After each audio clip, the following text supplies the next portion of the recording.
Party people, what's going on? This is Samaj Marsh. I'm the founder of BlueDeathValley.com, and I want to welcome you guys back to a super special edition, our season finale edition of Inside the Valley, the podcast that's devoted to relentless coverage of A&T football. Tonight, I got both my co-hosts will be here, but right now, this is a two-man tag team. My partner in crime, longtime A&T insider, beat writer on BlueDeathValley.com for over 2 decades. One of the first season ticket holders at Aggie Stadium and currently the president of the Greensboro chapter of the AAF, my right-hand man, Craig Turner. What's going on, CT? Hey, Aggie Pride. Pride, right? It's Thanksgiving Eve, man. It's like madhouse. Oh yeah, Grocery stores. Oh man, it's been crazy all day. But I made it. I made it too. Like I said, we kind of skated here by the skin of our teeth, and I think Doug is he's about to jump on here in a second, man. But everybody, you know how it goes. Thanksgiving is not a spectator sport, so we were involved with. You know, I'm not too good on the cooking, but I have to secure the ingredients. So I was out doing honey-do lists and picking up stuff and all that. So, oh man. Craig, me and Doug, we were over at the school earlier this afternoon. Mm-hmm. He gets on there, he'll tell you more about it. But I got Barry with BM Entertainment Sports. He once again partnered with a lot of local businesses and organizations, and he put together a nice little holiday luncheon for some of the student athletes who were still in town. At A&T over at Moore Gym, and it was awesome. It was a nice event again. It's like the third year I think they've done it, and I know Doug was over there with me, so he's probably trying to just get set up from doing all that this afternoon. But Craig, a lot has transpired since the last time we spoke. Huh? A few things, right? Yeah, a few. Right. So so first of all, this is going to be our season finale show. This is the last show of 2023. In a little bit here, we're going to give you guys a link. I know a lot of folks want to get a little parting comment off, a parting thought on this year. It's been a roller coaster ride. So we're gonna open up the show towards the end. But before then, we also got to acknowledge all the great things that's happened this year. I think Doug has a list of his all Doug's dudes team for 2023. We're also going to select one of these great A&T athletes, these football players who made the most impact this year, and he's going to be named the 2023 BlueDeathValley.com Player of the Year. And we know we would not be remiss if we did not acknowledge the power of our platform, and that's our community and all the crazy misfits who help make BlueDeathValley.com what it is and what it's been for a while now. So we're gonna put on our hazmat suit and jump in there and figure out who was the craziest of the crazy, right? And who was the 2023 BlueDeathValley.com poster of the year, which is still one of the most coveted awards in all the country. So, but Craig, let's go back to where to go back to the beginning. And last time we spoke was we were previewing the season-ending game against Campbell, right? Mm-hmm. Mm-hmm. And that ended up having a lot more storylines than we anticipated. First off, final score was what, 28-14? Yeah. Was that it? Yeah. 28-14. And I thought that we came out surprisingly flat. I know it was the senior day, last home game for 27 odd seniors. But in my mind, we were not ready to play football. How did you view this, the way that whole game started? I agree with you. We were flat. We were we were definitely missing some people at the linebacker spot, and we just didn't seem to be. It's almost like the game started an hour too early, and we just, we had a lot of breakdowns as far as defense was concerned. uh, early on, blown assignments on the long pass. Just a flat out blown assignment, and just a culmination of kind of a microcosm of the entire season, just wrapped up in that, Yeah, especially in that first half of that ball game. yeah. And actually, Campbell jumped on top of us quick. They had, like you alluded to, a couple of trick plays. They were emptying their bag on us, and I don't know if it was personal, mentor, was trying to make a statement, but they went up 28-0, and it looked like we was about to wave the white flag and just get boat raced out of here. We went into halftime. I think at halftime we had finally did we score before the half? Yeah, we scored in the second quarter. Mm-hmm. Britt Candler was started off slow. He kind of warmed up a little bit, especially with his legs. We had a couple long runs on some broken plays, and finally got in the box. It was 28-7, I believe, at halftime. They didn't score again, so we did hold serve. We held tight after half, pitched a shutout.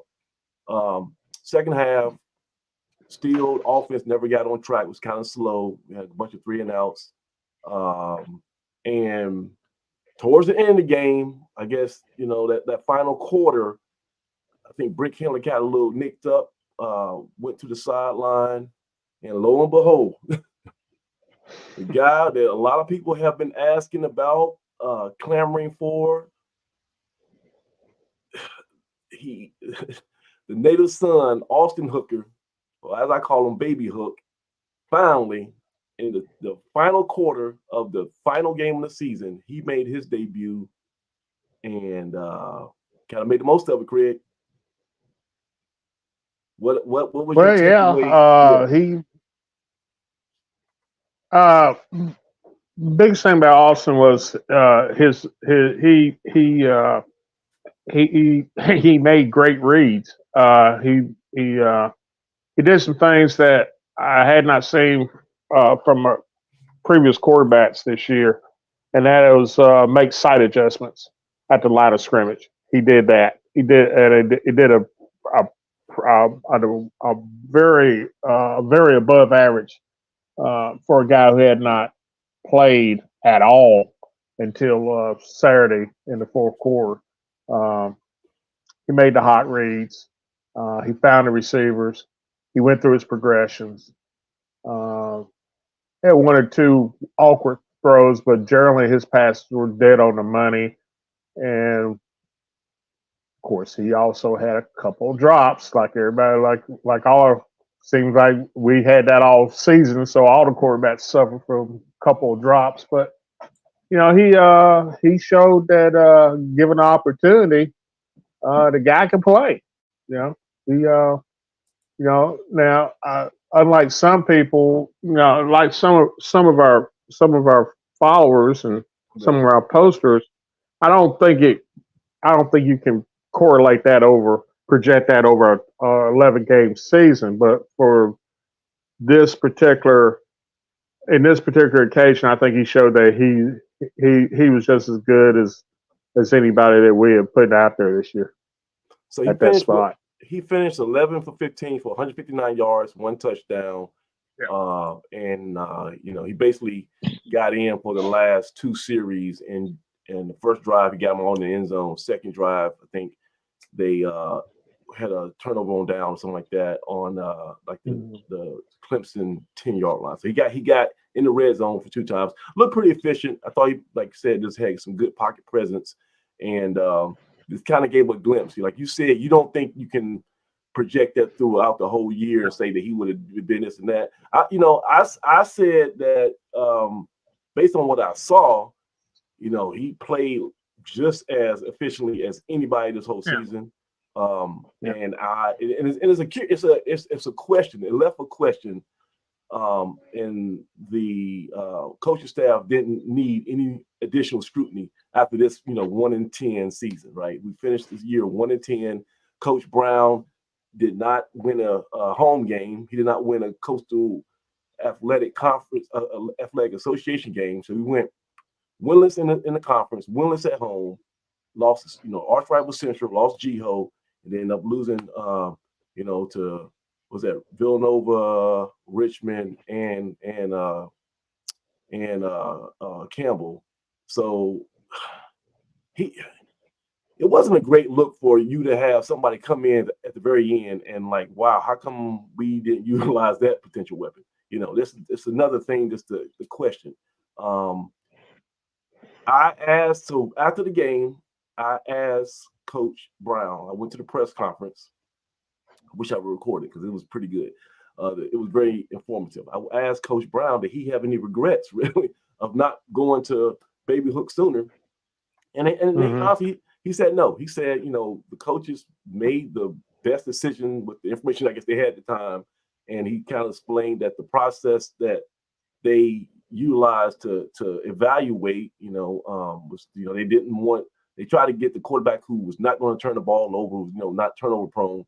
So I asked him, I said, so does that mean Baby Hook was turning the ball over in practice this year? He's like, no, that's not saying that. He said, well, basically after spring, they had to make a depth chart, and basically Hooker was slotted fourth, and so he says almost impossible to give equal practice reps to all four guys. So we kind of just had a chart here and kind of stuck with it, and they just didn't have enough opportunities to give Hooker more chances. And that was his story. He's sticking to it. I will say this though, when you got one of the worst statistical offenses in the country, and you had a hard time, I think on the last couple games, you finally got over the 100-yard passing threshold for 70% of the season. You didn't cross that. It's kind of hard to justify having a valuable weapon and not using it. But you kind of understand what he was saying, Craig?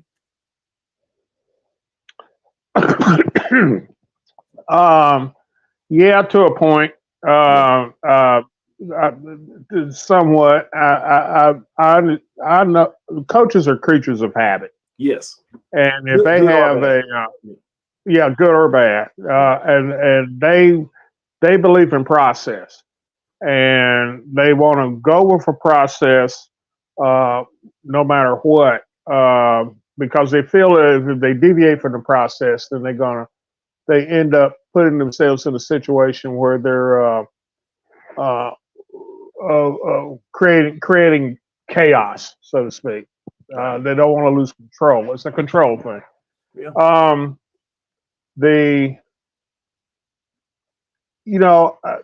To me, you have four quarterbacks on the roster. At some point in time, you need to at least give all of them an equal shot, or at least give them a fair shot. That's my thinking. Yeah. And but like I said, coaches are stubborn, and they're like this in practically every sport. And they, for good or bad, when they win, they believe that their process is the way to go, and we don't deviate from that. And then when it's not doing well, they say, well, allow the process to continue and give it time. So it's open for debate. But personally, if I would have thought that he would have gotten at least some run in from the middle of the season on, especially during those non-conference games. That to me is a time where if you don't have an effective offense at that point, if you have suspect quarterback play, give these guys some audition time, and three of them got it and one didn't, and it is what it is. We can rehash and all that, but it's going to be about what is Coach Brown going to do going forward is more important than what happened last week. Yeah. Fresh, you finally made it, gentlemen. Oh man, I know the story behind it. Yeah, Aggie Pride. All right, so for everybody who don't Oh know, this man. is the third part of our show. Former A&T wide receiver and a Greensboro native. My man Douglas Dougie Fresh Brown. We just saw each other a couple hours ago over at Moore Gym, and that was a awesome event. Doug, just give us a little bit quick synopsis of what me and you were lucky enough to experience around 1 o'clock this afternoon. Well, again, for the third time, this was the third annual sponsored meal by BEM Sports. And Mr. Yeah, Barry, will, of course, joined us last year on our show. And, thanks to the hard work and efforts of Marcus Ledbetter, we're able to yeah, provide a meal. And hold on, let me not leave out some of our good supporters that showed who up. don't want to be named, but we had some other people that Ah, were contributing um, to the event. But anyway, yeah, we're able to provide a meal for all the athletes that were still on campus, and not just the athletes, but band members, support staff, and anyone else that wanted to come down and join us. But we're able to provide a meal. I wouldn't necessarily call it a Thanksgiving meal, but a meal for the holidays for those students who weren't able to go home or were still on campus. it was We good just food wanted to, too. Hey, oh Dougie, man, don't shout out to gloss the over good that. folks at City And Barbecue this is some now. premium barbecue from City Barbecue. And if y'all ever been out there, it costs a little bit more than you might be accustomed to, but it's worth it. It's way worth it. And good lord, Absolutely. that was Good some good stuff. food. Yeah, Yeah. So every year we're able to reach out. Last year we talked about connecting with some members from the bowling team. yeah. This year we were able to hang out with some of the tennis team members, both International.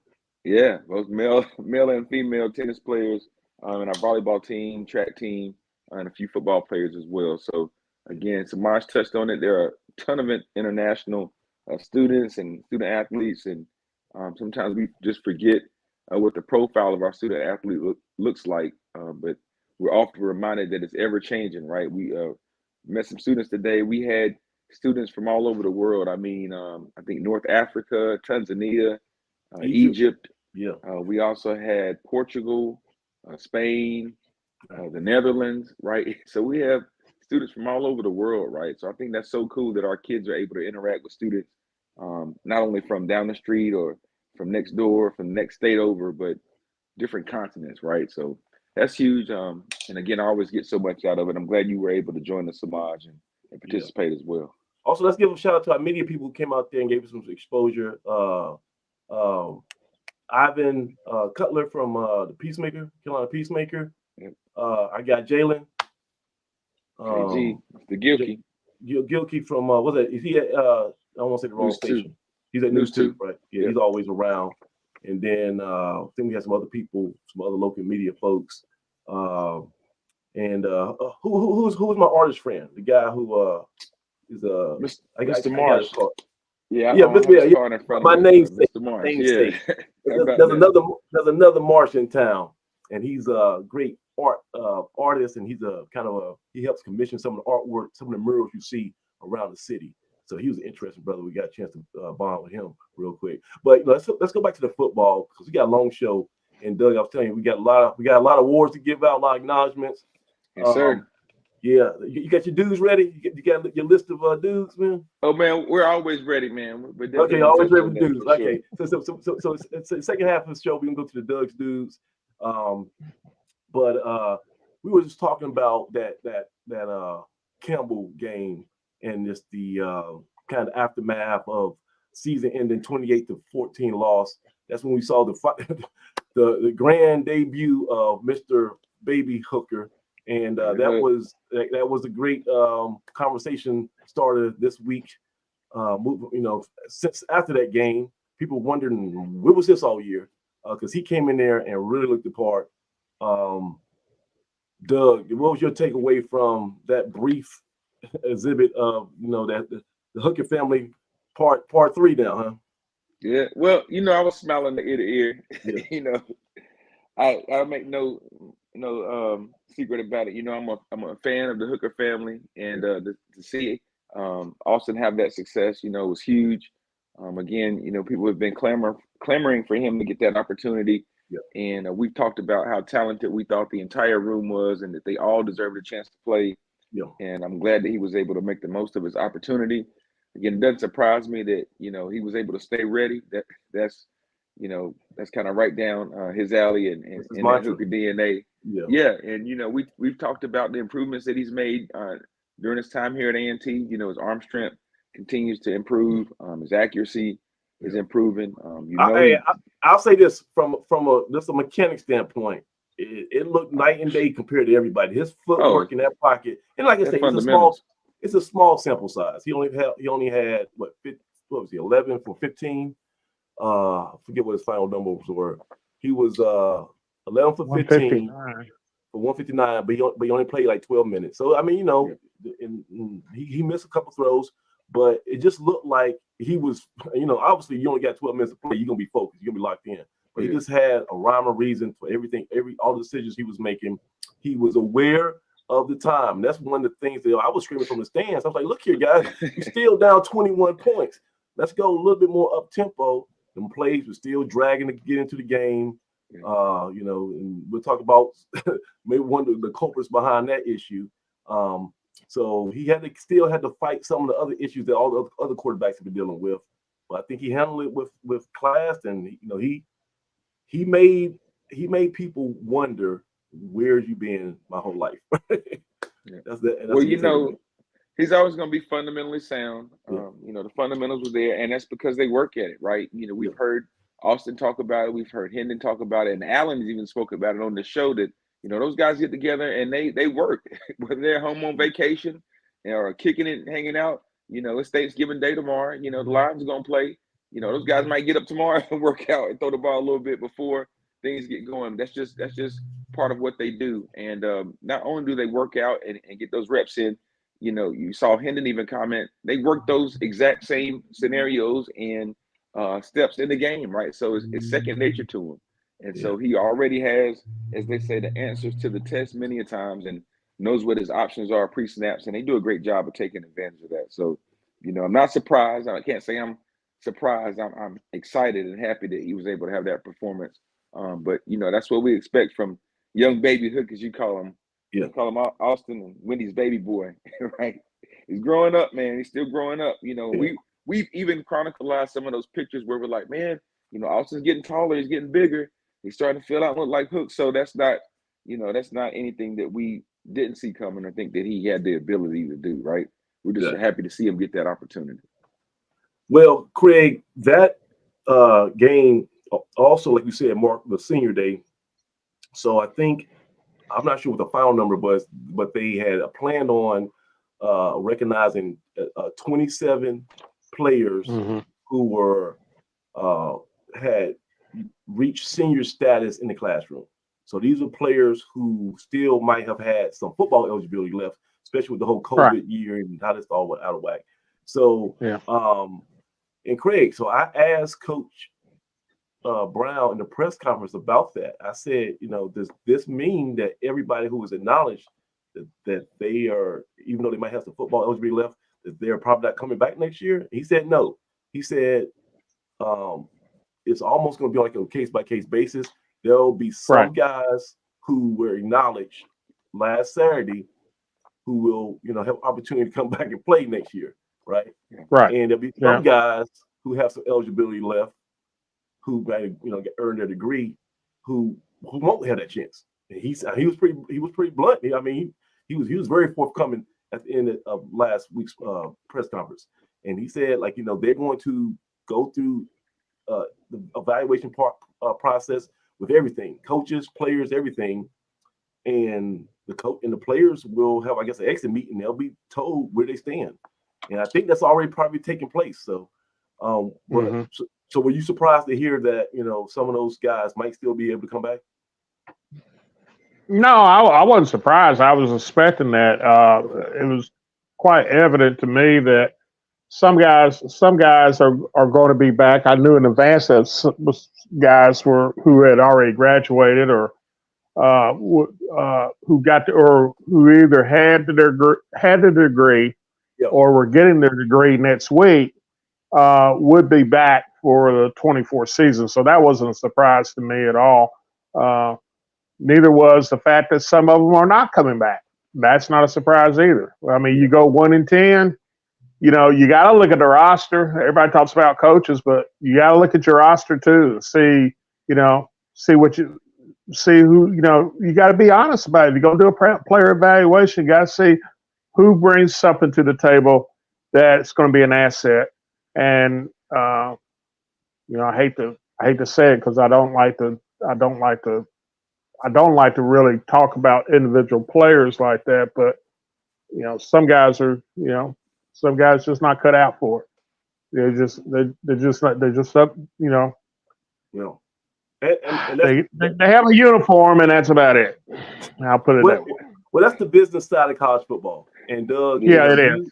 You've been on both sides as a player, as a coach. You know that there's a lot of decisions that's made that are not easy decisions, and we found that we kind of start seeing that at the very beginning of this current week on Monday, with the announcement. It started off on the player side, but the announcement that some guys with eligibility were entering the transfer portal. And it was a couple guys with shockers, man. Let's start at the I think probably one of the biggest guys on the biggest names on the defensive side of the ball, Janoris Robertson. He wore number 7 this year, but he still has some eligibility left. I'm not sure what I think he might have been a junior or something like that, but he's got 1 year left. He had 1 year left, and he decided he put his name in the portal. He was a guy, Doug, and you guys, y'all can weigh in, but when I looked at him, I thought he, in my estimation, was our best, most productive edge rusher this year. Still not prototypical size. He was still a little undersized, but for what we had, he got the job done, made a difference. I remember at the Norfolk State game, every time he was in the game, they ran away from him. And when he was out the game, they ran to his side. He just left. So I thought that was a kind of a big loss. I was hoping that we could build some type of foundation with him returning. Doug, did you have any takeaways from seeing Mr. Robertson in the portal? I mean, he's one of the guys who was a leader for us this year. I thought he did a great job of kind of stepping in and buying in to what the new coaching staff was, trying to sell. And, you need a guy like that. Anytime you have some transition or some turnover, you need a guy to step up and be a leader and just to set the example so other guys can follow. And he did that. We talked with Coach Lang, and he even mentioned, they were able to connect. And, I think he received the coaching well. And I think he gave great effort. He is a graduate, right? I think he's about to graduate. So he's one of those guys, like Craig mentioned, that, has the opportunity to move on. I think he's fulfilled his obligation to the university and the coaching staff and, also to his teammates. And he has that option and that right. We're in a new climate. And Craig, we've talked about it time after time. Kids have some leverage now, right? So this isn't the best fit for him, which, it may not be the best fit scheme wise. We asked him to do a lot, and he did it to the best of his ability, right? And I think in our book, we're looking to upgrade in terms of size and what we think ability as it relates to certain positions. Coach Brown said that specifically. He said in the press conference that was one of the things he said specifically. We've got to get bigger up front. So right, and he's on record saying that in Aggie Club meetings and in different visits to different alumni pockets. So he definitely has a plan, and I believe that he has an ideal size or structure or things that he's looking for throughout his defense and throughout his team. So we'll see if he's able to put together the type of roster that he's looking for. But he definitely has that flexibility and has created that flexibility intentionally, right? It's not an accident. I don't think, we just looked up and we've got some turnover in the roster and, things are falling in. No, this is, a part of coach's plan. And, unfortunately, like we talked about, it's not always pretty, right? People don't really want to see how the sausage is made sometimes, Craig. But, the reality is Coach Brown had to have some tough conversations with not only with his team or his players, but with the families and some of those parents. And, that's the business and the ugly side of things sometimes, but it's also necessary, right? And like you said, we've seen all different sides or been on those sides and had people on the show that's been on those sides. So we understand that's just part of the process, but still encouraged that we're in a position where we're able to go out and have that flexibility and hopefully find the kids that we need to continue to get better. But, for what Janoris brought to us, I thought that he did a great job of pretty much doing what the coaches ask and buying in and playing to the best of his ability. So, again, this is, in my opinion, in my humble opinion, this is the new college football, and you're going to lose guys. I think whether you go 1-10 or 10-1, you're going to have some guys that transfer or get poached. Yeah, right. We went 7-4 last year, and we lost, 5 or 6 guys to the FCS. And I don't think, in my opinion, that the talent we lost and the group of guys that went out the door last year, I think their talent outweighs what we may lose this year, right? So it can't get any worse in terms of what we lost last year. So, I think we've kind of hit that floor of, the offseason is still young. So let's not say that, because things are almost happening on an hour-to-hour basis. After losing Robertson, I thought a couple more guys put their name in the portal.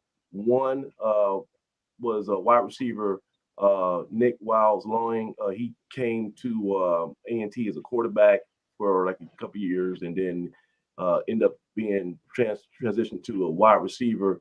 That really never produced a whole lot of stats or anything, but I think spring game this year, he was penciled in as a starter. I think he was top line with depth chart going into like the UAB game. Then I think he kind of got nicked up a little bit, and his participation on the field kind of fell off. I'm not sure if he was battling injuries, but he's a guy who still was almost like a tweener. Wasn't he was kind of learning the receiver's position. But I think, I hate to say it, Doug, but like you alluded to, you can't go nowhere. I mean, we had our wide receiver core was not, Alabama, right? So, you was gonna have to replace a lot of those guys anyway. Yep. Yeah, and that's unfortunate. But Craig, I guess the elephant in the room. The elephant in the room. Let's get to it. Mm-hmm. The big news in the transfer portal this week is that our quarterback room might be a little bit empty. Especially and from reports I'm getting in real time, there are still some decisions that are going to be made and potentially announced. Craig, I think you on social media like I was, you saw first one was the People's Champ. And and you know what? I think a week before the Campbell game, I went to the press conference and I asked, after 2 back-to-back solid performances by Eli Brickhandler, in losing efforts, but he had 160-some yards and touchdowns and moving around.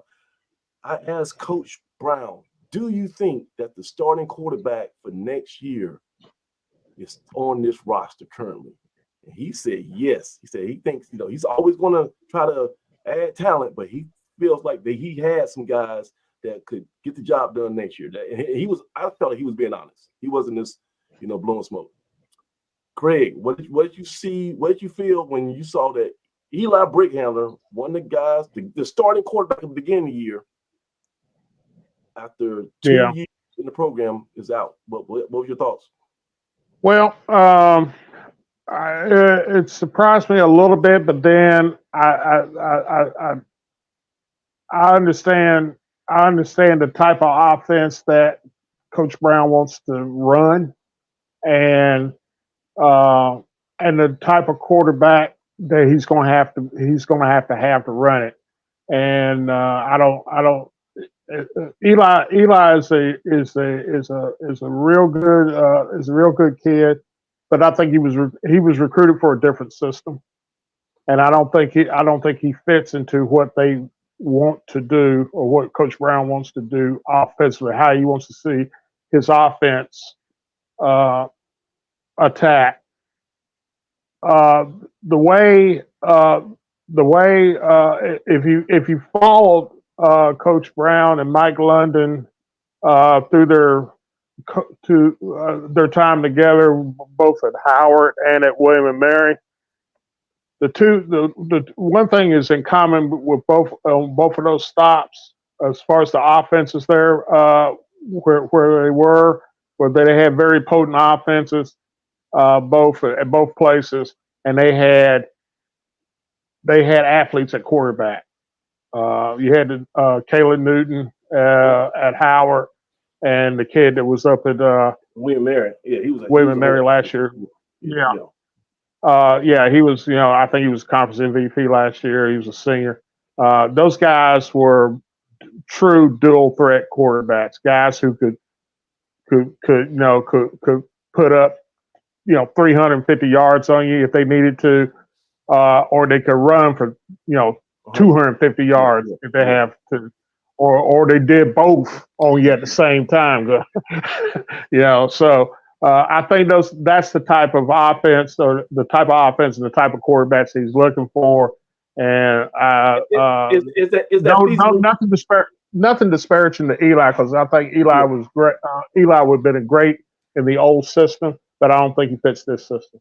Well, look, one thing that I know that Coach said, I'm trying to remember what his press conference quotes were. I wish I recorded it, but I remember he saying, like, one of the things that he was super particular about was just not giving the ball away, and just right. being turnover, just being smart with the football, making good decisions. Eli Brickhandler was a gunslinger, and that's a positive, because you want somebody who's not afraid to pull the trigger, right? You don't want somebody just patting the ball all the time and getting sacked. He was a playmaker. When the plays broke down, I think he was kind of almost at his best, right? He did a lot of all-scripted plays. We saw that the Rhode Island game, but the game before that, where was it Townsend? I think Townsend game. He came in there and was making things happen, keeping his eyes open downfield. And guys, I'm going to tell you, the reason why it was so hard for one quarterback to emerge this year out of the pack, because I think all four of them were pretty talented. I don't think they were all of them was just terrible scrubs, right?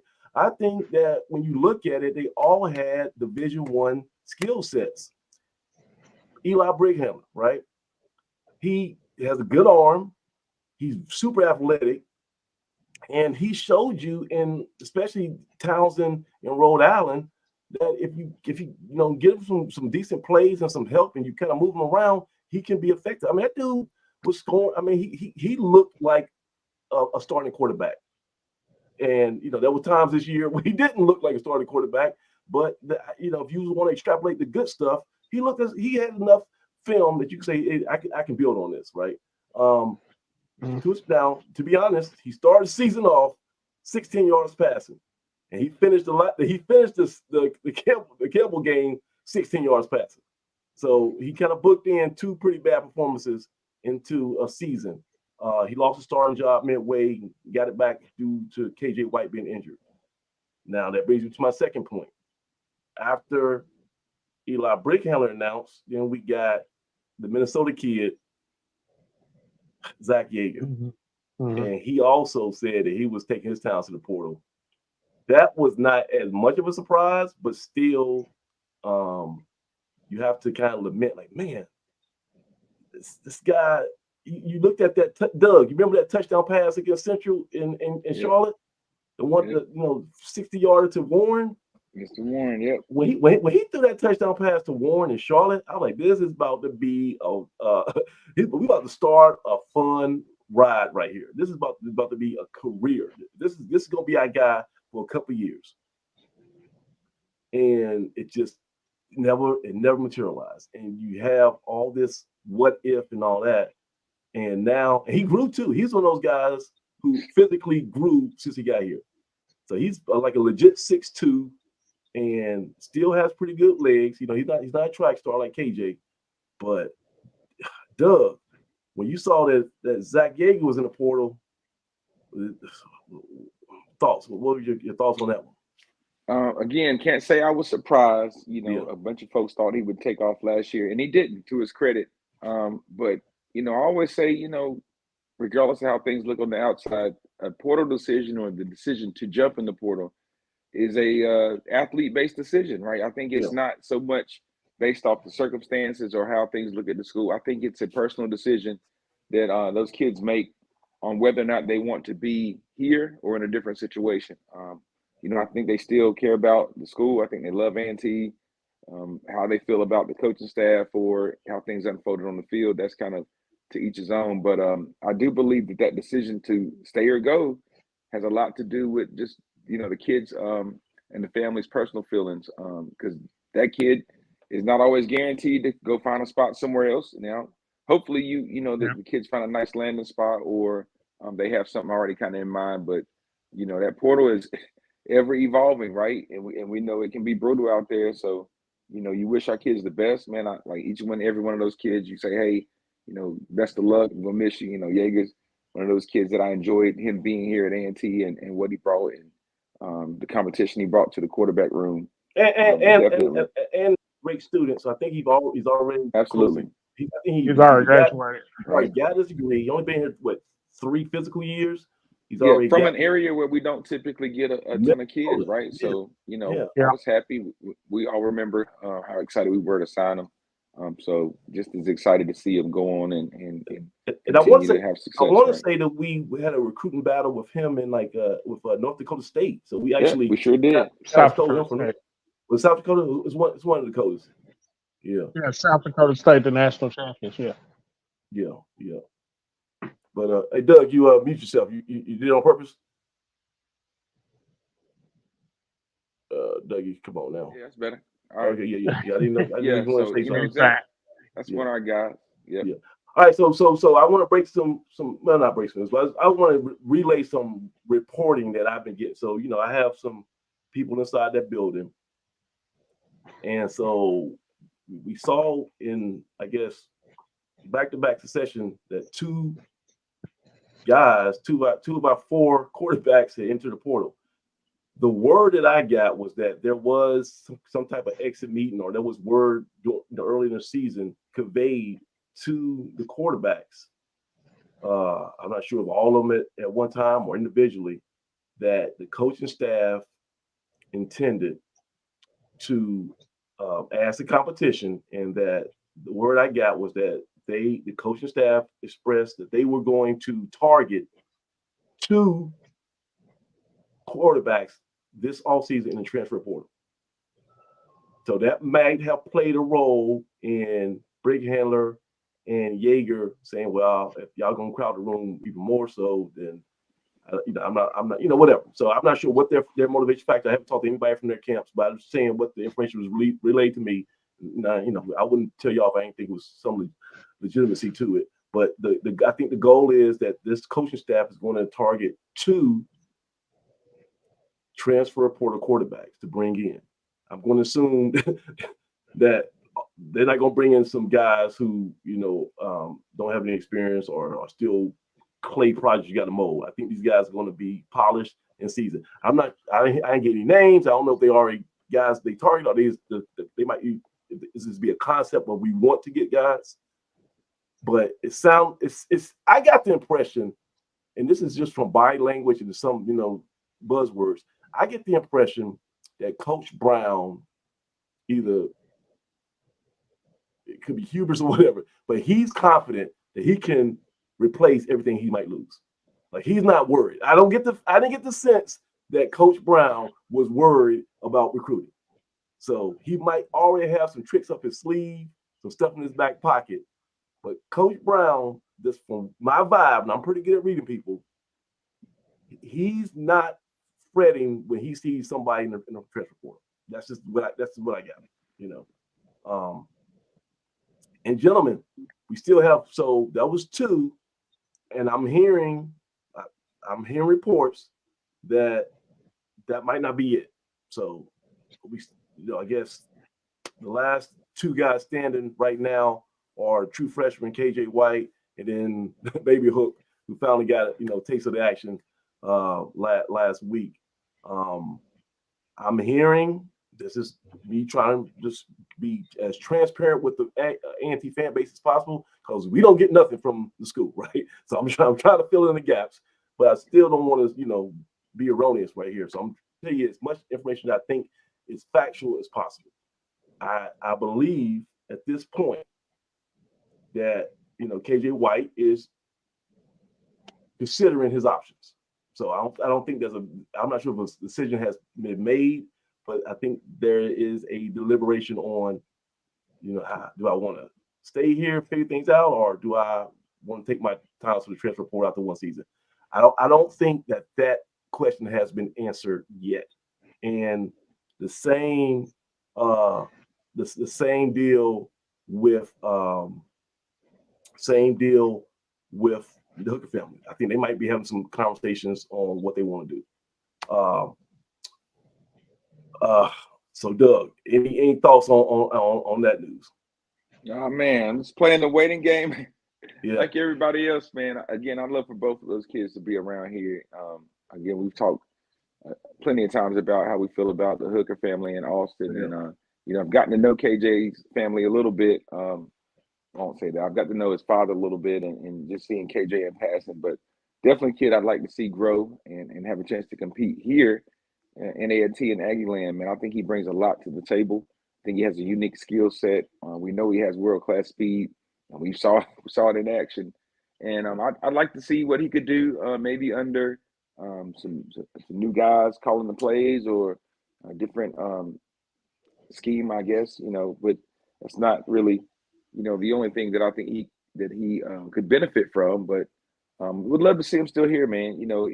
He's only spent just a few months on campus, and you'd like to see a kid at least spend 2 years. And I'm saying, if you get 2 or 3 years out of a kid now, that's about all you can expect. But for the long haul, in the long run, I'd like to see him reap the benefits of finishing his time here at Aggie Land. And, we all know what comes after that, and the lifelong memories you have, and all the good stuff that comes with being an Aggie. But we'll see, right? That's just the name of the game, Craig, and that's kind of what it looks like. And here today, gone today, Craig, type of world.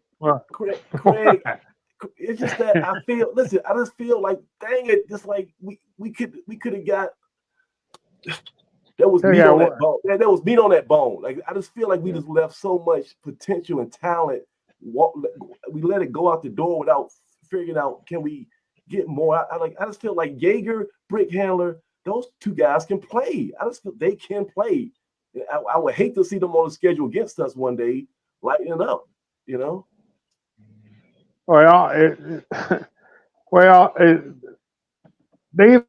either fit your system, or they're either going to fit the system that you're running or going to put in. Let's put it like that, or they're not.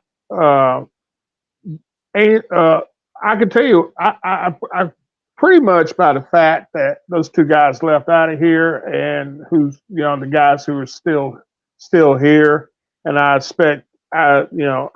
expect both Hooker and White will probably hang around. I would, if it was me, especially if I would. So Craig, if you're a Hooker, you stick around, even though this wasn't I wouldn't say you got treated. I would say I would look, if I'm Hooker, I'm looking at it, I got treated unfairly this year, and I've almost wasted a year. Well, that varies from person to person. It depends on I can't make that value judgment about somebody else. I wouldn't even attempt to. Okay. Me personally, if I've got this much time invested in it, I'm probably going to see it all the way through. Okay. Because realistically, you had, how many guys we had go in the portal? How many people went into the portal last year on a nationwide basis? What, a couple thousand? Guys still in there, and they coming out. But something like only 35%. Only about 35% of those guys actually ended up on a roster someplace else. So that means there's a lot of guys out there that went into the portal, they didn't have any place else to go. They got a rude awakening, because unless you, and I'll be frank about it, unless you got a real good knowledge of where you're going to land, going into the portal is a crapshoot. You might as well go ahead and just buy that lottery ticket and try to win the Mega Millions, because that's what you're doing. That's essentially what you're doing. If you don't know where you're going, and you don't have a good idea of where you're going, and I know that they can't make contact and all that, supposedly can't make contact until they I'll put somebody. officially I'll put enter the some portal. feelers out there. We know how that goes. Yeah. Unless you know where you're going, it's a crapshoot. You know, you just gonna say, "Well, I'm mad because I didn't get enough PT this year," or the coach treated me bad because he made me go to class and do extra duty or something for punishment or whatever. You know, and you're gonna hit the portal over something like that. You know, lots of luck to you. That's all I can say. I know one thing, Doug. That guy I saw in the final 12 minutes of the game last Saturday can play Division I football. Oh yeah, Now, absolutely. Now maybe it was an out of body experience or something, but that particular player that I saw could play Division I football. Well, let's not forget it's not just about athletics, right? There's an academic component to this decision as well, right? And our kids care about grades, and he's going to be a graduate, and you know where he goes to obtain his master's degree, you know that may matter to him. Maybe he wants his master's degree to say North Carolina A&T on it. Maybe he doesn't, or does want it to say something else. I'm not sure, right? But you know, to his credit, he has that flexibility that any other kid has or any of the other quarterbacks have. So, you know, he does have some leverage. But again, we'd love to see him here in an Aggie uniform. I don't know if I want to see him anything else, right? I want to see that 11 a couple more Saturdays here in Aggie land, man. Yeah. And then I guess the final kind of major the major story that kind of we got privy to what hasn't really been made public to anybody yet, but some of my sources inside the building have informed me that there's a good chance that we will be replacing our offensive coordinator, quarterback coach, Chris Young. That is still not been confirmed by. I reached out to the school because once I heard that, I said, well, let me try to get some on the record to confirm this. And the officials I reached out to, they declined to confirm it at the time. And I can understand that. You know, there's probably a lot of paperwork and contract stuff, and plus it's the human element. You know, anytime somebody loses their job, in essence, you gotta, it's right around the holiday season. It's not something you just put on a billboard, and all that, and make, have a whole bunch of happy memes and stuff. So, but I'm under the word I got is that as of the early part of this week, Chris Young was no longer part of the program, and that has not been confirmed by anybody at the school. I'm just telling you what my sources are telling me. If you go to his social media account on Twitter, he's kind of scrubbed all mentions of A&T from his bio. And that's usually kind of a telltale sign. If that's the case, that's still usually hypothetical. If that's the case, then I believe that number one, that's an admission by Coach Vincent Brown that he got it wrong, that he made a mistake, that his one of his first staff moves did not work out. And to his credit, he realized that, and he made the decision to correct it, I guess, as quick as that he felt was possible after the season. I asked him during the season, was there any chance of making any change to coach staff? He said no, because continuity. He didn't think it was fair to kids. Feels like once the clock struck midnight on this year, then it was time he could do something. Any comments from you guys on that report? So like I said, still has not been released by the school yet. So any just on that report, any comments? Well, I mean, I'll wait for that news to be confirmed, but for the most part, everything looks like it's pointing in that direction. But I will say that, one of the things we judge Coach Brown on, and I don't think it's an admission to him that that he got it wrong. We've talked about how we believe that Chris Young ended up even. Well, listen, he got it wrong. We've talked about the fact that we thought Chris Young wasn't the original choice for offensive coordinator, that he ended up in that spot due to maybe someone else not taking that job like we intended. But I think he was more so of a backup plan. That backup plan didn't work. Again, I'm going to judge you on once you identified, and Coach Brown is on record saying, I know what the deficiencies of our program are. Like, I know where we need to get better or some things we're going to do to get better. Like, from that point, my decision was, well, we're going to see how quickly you address what everybody considered to be a major problem with our offense. And you and I talked, and I told you, hey, we're going to see what Blue Monday looks like. Come Monday, come that first Monday. I don't call it Black Monday. That's next Monday, I guess, for some of those guys at the end of the football season. But Blue Monday, was there an opportunity to address your staff or to announce changes or just to flip the switch and move in a new direction and start preparing for the next season?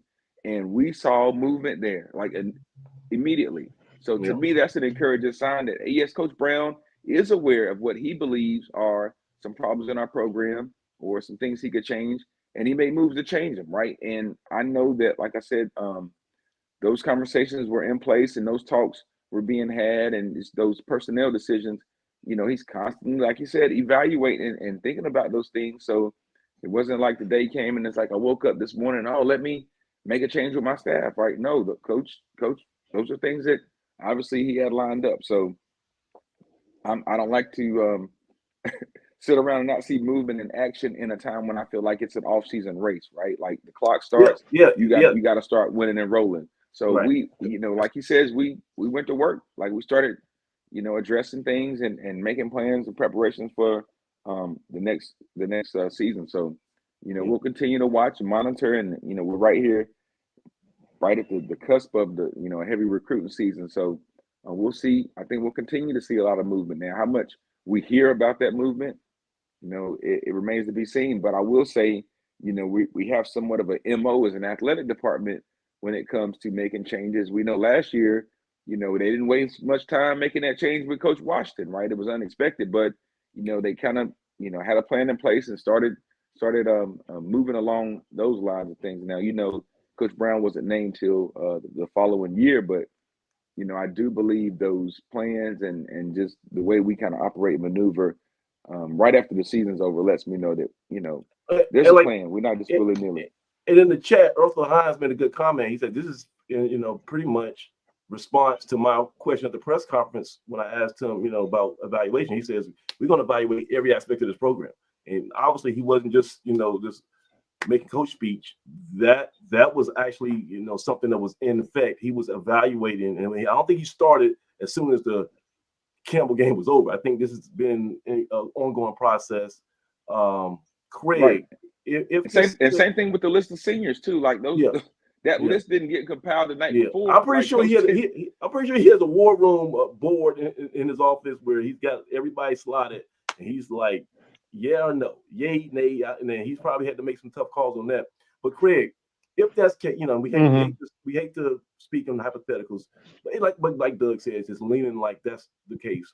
If Chris Young is out, how does that affect recruiting? So do we need to hurry up and announce somebody this week to make sure those guys that we're targeting understand what the new direction is going to look like? Do we need to make an announcement to the fan base that we bringing somebody else in? Like how do you feel that void now when you're still in the mix of recruiting? Well, the communication part of it is going to be between the players it's going to be between the coaching staff and the recruits. Okay. They may already know who that person is. I mean, let's just they probably already been contacted. Because we had kids come in and visit this past week, just here in the last just this past weekend. And we've got some other kids scheduled to come in here for visits, and we're going to be making some in-home visits. So they probably already know or have been told who that person is. I don't think you're going to hear any public announcement of it until all the legal folks have do their thing. Anytime you do coaches changes and that sort of thing, You got to go through this. You got to go through the vetting process, and the university has its guidelines that, and they're not going to make an announcement until all that is worked out. So, but it'll eventually leak out. So I'm not really concerned about that as far as the public's concerned. But yeah, saying, you can believe, you can best believe that potential recruits and transfers have already been a process situation. But I'm just hoping, and I know this might be a pipe dream considering that, number one, we're a state school, and number two, we're A&T. So we can go slower as humanly possible when it comes to that personnel stuff and the HR. So I'm just hoping that we can somehow fast track the hiring process to get somebody in place. Because if I'm a quarterback, if I'm one of these quote unquote 2 quarterbacks that they're targeting in the portal, right? Then I want to know what am I getting myself into. I'm not just coming to A&T because it has a great engineering program and it has the greatest homecoming on earth. If I'm a quarterback and I got other options, I want to know what type of offense I'm going to be running, which now is going to be a question mark, right? And there was even murmurs by some people. I heard that Coach Young, when he got here, he decided that instead of installing a whole new system, he was going to kind of take what was already here and maneuver that in place so it would be easier for the kids to learn and adjust, which obviously didn't work. So I'm not sure. Yeah, I'm not sure if there's going to be. We're going to be trying to go in a new, install a new offense, and they. I can tell you, we probably will. I can about tell you. Well, let's put it like this. I've been in the game long enough to know by who we are, who we made contact with as far as recruiting is concerned. I can pretty much guess exactly what type of offense that they're looking to perform. Not and the what you saw this past year was kind of a quasi continuation of what we had before during the Washington, the Barnett system, and what you will probably see going forward is going to be pretty, I believe, will be an RPO system. I'm just about convinced now that's the way they're going to go. Will be with an RPO type system. So if you got RPO, if you going more, and I mean, to me, then that's KJ White, that's Eli Brickhandler. I think those are your prototypical RPO guys. More so KJ, because Eli is as good as game of a kid he is. He doesn't have quite that twitch that you're going to have to run an RPO. I'm talking about in this particular league, he does not have enough twitch to do that on a consistent basis. Okay. He can't take those hits. Okay. I don't think too many. And KJ just flat. It's just flat fast. And he's smart, and he knows how to get out the way and get down. I saw that during the 4-game stretch that he had in there. He got hurt too. He took 1 or 2 hits, but he knew how to get down and get out of bounds. Yeah. I mean, the last 2 games. Yeah, the last 2.5 games he was in, street clothes. So, he like I say, he's not a big guy either. So he's not 6'3", 6'4" Cam Newton type guys who, fleet of foot. I understand what you're saying though, Craig. I can dig a different system. What you gonna say, Doug? No, go ahead. I just want to say that we did pose the question. I think it wasn't too far after it was right before the Delaware game. Yeah. Did we need to implement a 2-quarterback system, or did we need to give KJ a break? No. I asked that question, and I've been asking that all year. I think, and this is let me give a little rant here. I think that's going to be the new.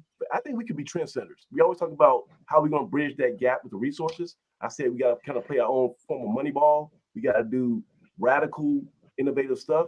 I think the way college football is working is leaning with this transfer portal And guys, as soon as they don't win a starting job or like I'm out of here, I think the only way you're going to keep quarterbacks happy is by giving multiple guys opportunities to contribute every game. I think if you just say, I'm going to have one guy here, and let's just say both guys stay. Okay, let's just go hypothetical.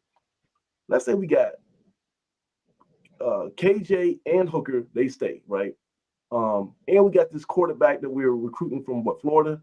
He comes, okay. Then let's say we only get one guy in the portal, right? That's still a crowded quarterback room full of guys you would consider to have talent. You're gonna tell me you're gonna just pick one of those dudes, and everybody else has got to have mothballs for a whole year. And that's a bad dynamic. That's when you start getting guys with bad energy, hoping that somebody's not playing well, hoping somebody gets hurt, so they get an option. I feel like running backs, you can play multiple running backs, multiple linebackers, multiple everybody, right? You can even have a field goal kicker and a kickoff specialist. Two place kickers can play in the same game. We have got to find a way to get multiple quarterbacks to contribute in the same game. I think that's going to be the way of everybody. That's an RPO system. That's an RPO system. Well, I mean, if you're truly going to run multiple quarterbacks, or if you're going to use a dual quarterback system, there's no better offense to do that with but an RPO. I would not do that. I would not do that with a conventional offense. There's no way in the world I would do that with a conventional offense. And the thing, Craig, that we got to understand is we need somebody who can install that, though, right? We got to have somebody that we trust, Doug. Well, you got to pick a guy who knows how to run that system out. I mean, that's a proven. And this not no entry level position, right? And no. And I hope that we place more value than we historically as a program have placed at the quarterback position. I hope we place more value with this next hire on developing quarterbacks. I think we get quarterbacks, and it's like whatever you came with is what we gonna deal with you. And I want us to be a school like when what's quarterback? Who's the quarterback for Philadelphia Eagles? What's his name? Jalen Hurts. So when Jalen Hurts left Alabama, he was looking for a home. He chose Oklahoma. Why? Because of Lincoln Riley. Lincoln Riley was a quarterback whisperer. He had a cachet of development guys to get to the NFL. I want transfers and potential recruits to look at A&T as a place. If we go here, we're gonna get developed to be the best quarterback we can possibly be.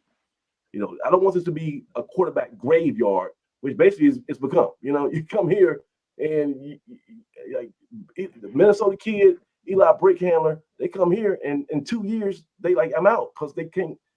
It wasn't better for them. I don't want that to be the case.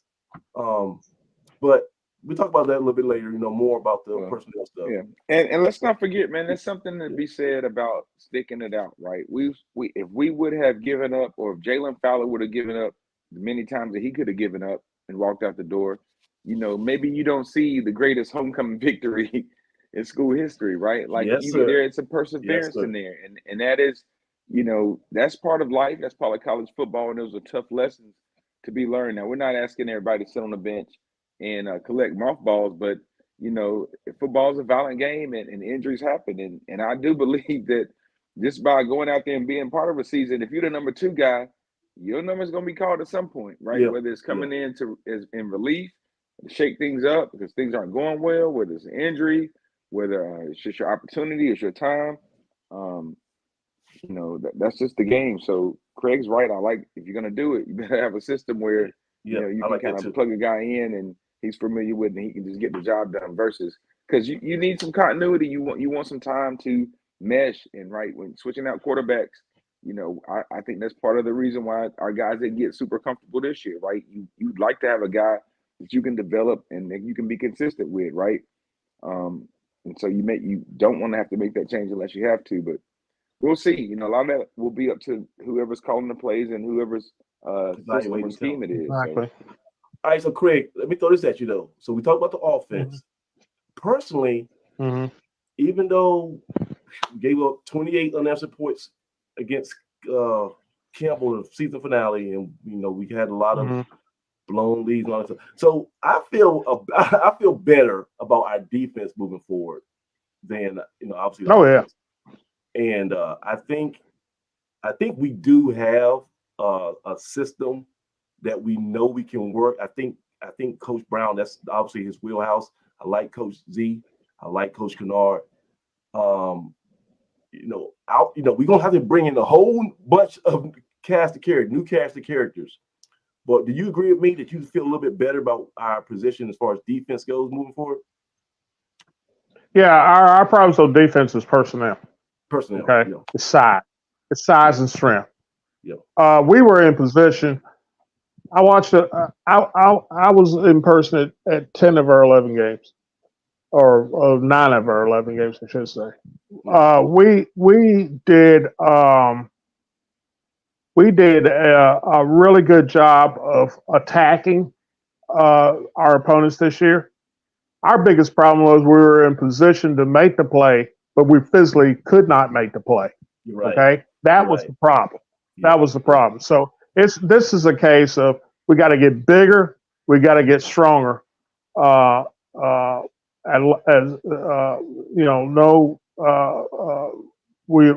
and especially off the edge on the corners.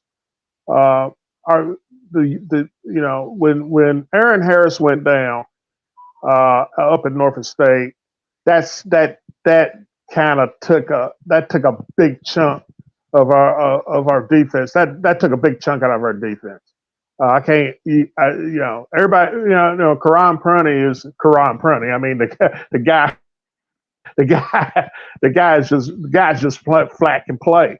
But Aaron Harris was an unsung guy on that other side, and he was a monster as far as coming up and run support, being able to close and make those players on that edge. And once he went down, we're stuck out there with freshmen who had no clue. Walk-ons. We had walk-ons. They had a clue. They had a clue, but they were not ready. They simply weren't physically up to the task. So that and our linebacker, we have got we got to get bigger at linebacker. We got to get deeper at linebacker. I thought that Jacobs and Malador, when BJ went out, that was a killer. When those two guys went out, our defense was not the same. We had been doing a really good job of basically keeping people in check defensively. Our offense was putting our defense in bad situations and our offense was giving up more points than our defense was. Because Craig, you remember Elon? We've had like they didn't convert a third down. They were like 0 and something on third down. 13, right? 0-13. In the middle of that season in Delaware was beating the brakes off. I believe. We had a great team up there. I mean, it was some bad weather conditions that kind of maybe nullified some of that passing attack, but we still played them very well on defense. Big plays, had turnovers. Yeah, you're right. So I think our coach knows what's going on that side of the ball. Yeah. So it's a case of we got to get bigger people on at the tackles. We got to get bigger in the defensive line. We got to shore up those inside linebackers, and we've got to establish more depth at our cornerback positions, our defensive backs in general. We just got to get deeper. Guys like Ty Williams, those guys played their hearts out, but there's only so much you can do over 11 game season, and if one of them goes down, we were in a world hurt of trying to mix and match and plug in here plug in here, plug in there, plug in here, plug in there, and that lack of size caught up with us about midway through the season when people started going down. Yeah. But defensively, I think if we can find some tackles and a couple linebackers, we'll be fine. I think we'll be fine. Pick up another corner or two, I think we'll be fine. All right, Doug. So it wasn't all bad in 2023, and every year you kind of like try to at the end of the year, you like tip your cap to some of the people who really laid on line. Maybe some of the guys who kind of went under the radar by other onlookers, but you noticed them. And we call these guys, where's it at? We call these guys Doug's dudes, right? Those dudes. One of the greatest titles you can get as an A&T football player. And so now at this part of the show, we do want to turn our attention to our guy, Doug Brown. And he's going to present the 2023 team of his Doug's dudes. Go ahead, Doug. Tell some guys, man. All right, man. We're gonna get right into it, man. Okay. This list of guys. I mean, these aren't unfamiliar names. They're guys that we've been talking about all year long. Yeah. Aggies, true and true. You know, these guys served us well. We hate to see some of them go, but we look forward to some of them returning. But definitely for the 2023 season, we would appreciate you guys' contribution. And although it wasn't always pretty, these guys proved to be Doug dudes by showing great effort. Showing a great Aggie pride, and just in some cases just being who they are, right? Right. So we'll start off with my boy the Grave Digger, right? From the jump, the Grave Digger was putting folks in the ground early at UAB. Kid who's tough as nails, quiet, unsung guy. Yeah. You know, he talked about being an unsung hero. Showed up this year with the new look, cut the locks off, and just like a totally different young man underneath the helmet, but went about his business and really set the tone. And he popped somebody. Back room. He popped somebody against Campbell. He had somebody else walk up the field dizzy against Campbell on the last game.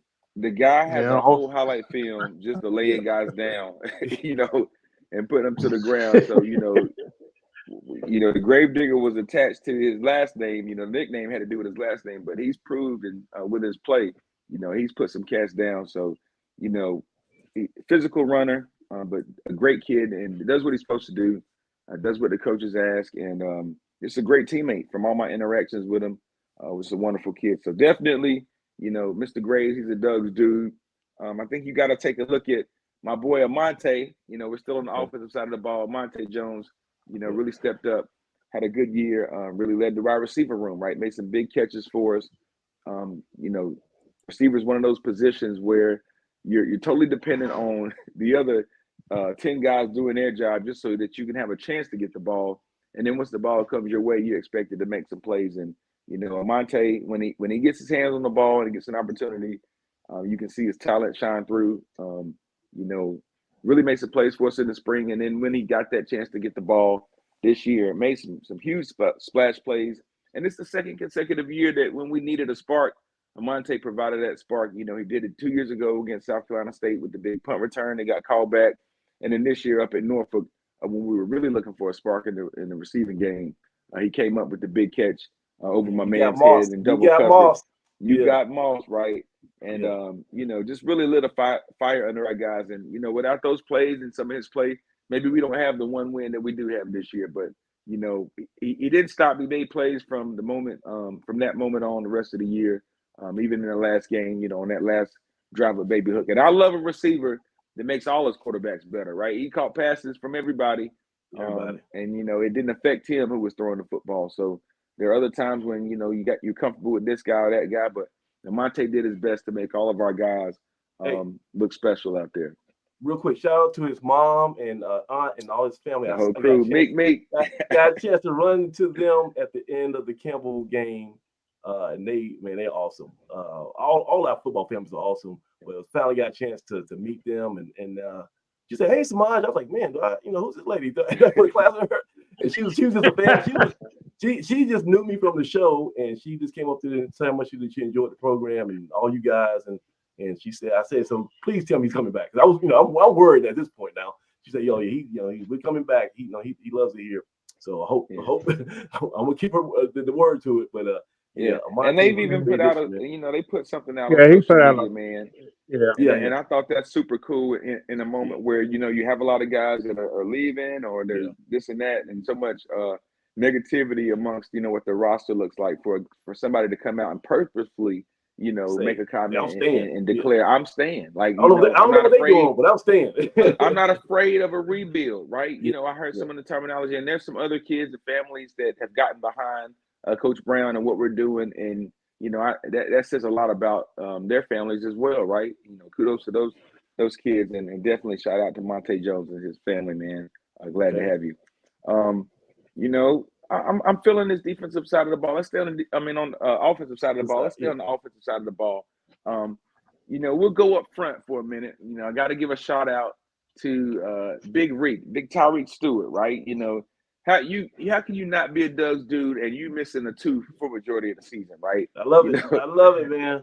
we, Yeah. we talked about the big old buddy from the big left tackle from North Dakota State. North Dakota State that went on to play in the NFL and how that was part of his look. And I thought that added to his value, you know, when he was getting recruited, not recruited, when he was getting evaluated in the draft. And he ended up, you know, that's as soon as you see him on his profile pop up, you see that big smile with no teeth. And, you know, it kind of makes me think about Tariq, but, you know, Tariq's been all effort. He's been great since he's been here. You know what you're gonna get when you get Mr. Stewart. It's gonna get R-rated, maybe X-rated sometimes when he's out there on that field because he's gonna put it to That dude in played front of him, to the man. whistle and then some. So nasty. Whistle. Nasty. And regardless of anything, when you turn on his film, you're gonna see that effort and you're gonna see how hard he played. Yeah. A kid that another thing does not like to lose, man. Tariq It means did something to not. him. It definitely means something to him. But another kid that's come from an awesome mom and has an awesome family. His mom has served as his mom and dad, which he's not shy to tell you. He speaks glowingly of his mother, and I've even had a chance to witness her in action. You know, she comes down at halftime and was there to meet him at the Elon game and just give some encouraging words to her son because she knows her son and his abilities. She knows his temperament. And so to have an extra coach in the stands, man, shout out to Tariq's mom. But, he's a smart young man and he understands football. And he was really gracious and expressed gratitude to those guys that helped pave the way for him. He talks about all of his former O-line coaches and he talks glowingly about Coach Madison and how he helped shape them. And we know that coaches put a few guys in the league at offensive line. Most recently, his tackles, right? We had Big Brandon Parker and then Ricky Lee's down with the Panthers. So if you're Tariq Stewart, you got to feel good about the training and the coaching you received from Coach Mattis. And I'm glad he was able to make a stop here and make a tremendous impact, right? And he's also a kid that shows a lot of Aggie pride when he's out in the Twitter sphere or out and about. He definitely reps A&T, and he ain't gonna let nobody talk bad about him or his Aggie crew. So, I appreciate Tariq and I appreciate what he brought to our program. Tariq's definitely, that's my guy. That's Doug's dude right there. Yeah. All right. So I can't leave the offensive line without talking about my boy, Big Lawrence LeGrone. Yeah. Big L himself, man. Yeah. Of all the guys that I'm gonna hate to see leave, Big L, he's a guy that I've told you I think he's the epitome of what I want out of an offensive lineman, especially here at A&T. And one of the biggest compliments I can give him is that he has seemed to embrace the entire college lifestyle. That he's well-rounded and he participates in activities outside of just being a football player. And he seems to get it. Like Lawrence LeGrone seems to get it. I always say he's one of those guys that when you bring recruits in town, you want to make sure they get a chance to meet Lawrence LeGrone and hang out and spend some time with such a seasoned vet because he is so well-rounded, right? And he gets it. And he's been there and he can tell stories about the Celebration Bowl. He's played with some of the former Aggie greats. And he's just the guy that gets it, right? He's going to be around and he'll be an A&T legend. I don't know if you guys had a chance to see one of the clips from the last Campbell game, but Lawrence pancakes this guy and he's laying on his back, right? And the guy's struggling to get up, but eventually he gets up while Lawrence's legs are still laying on his back.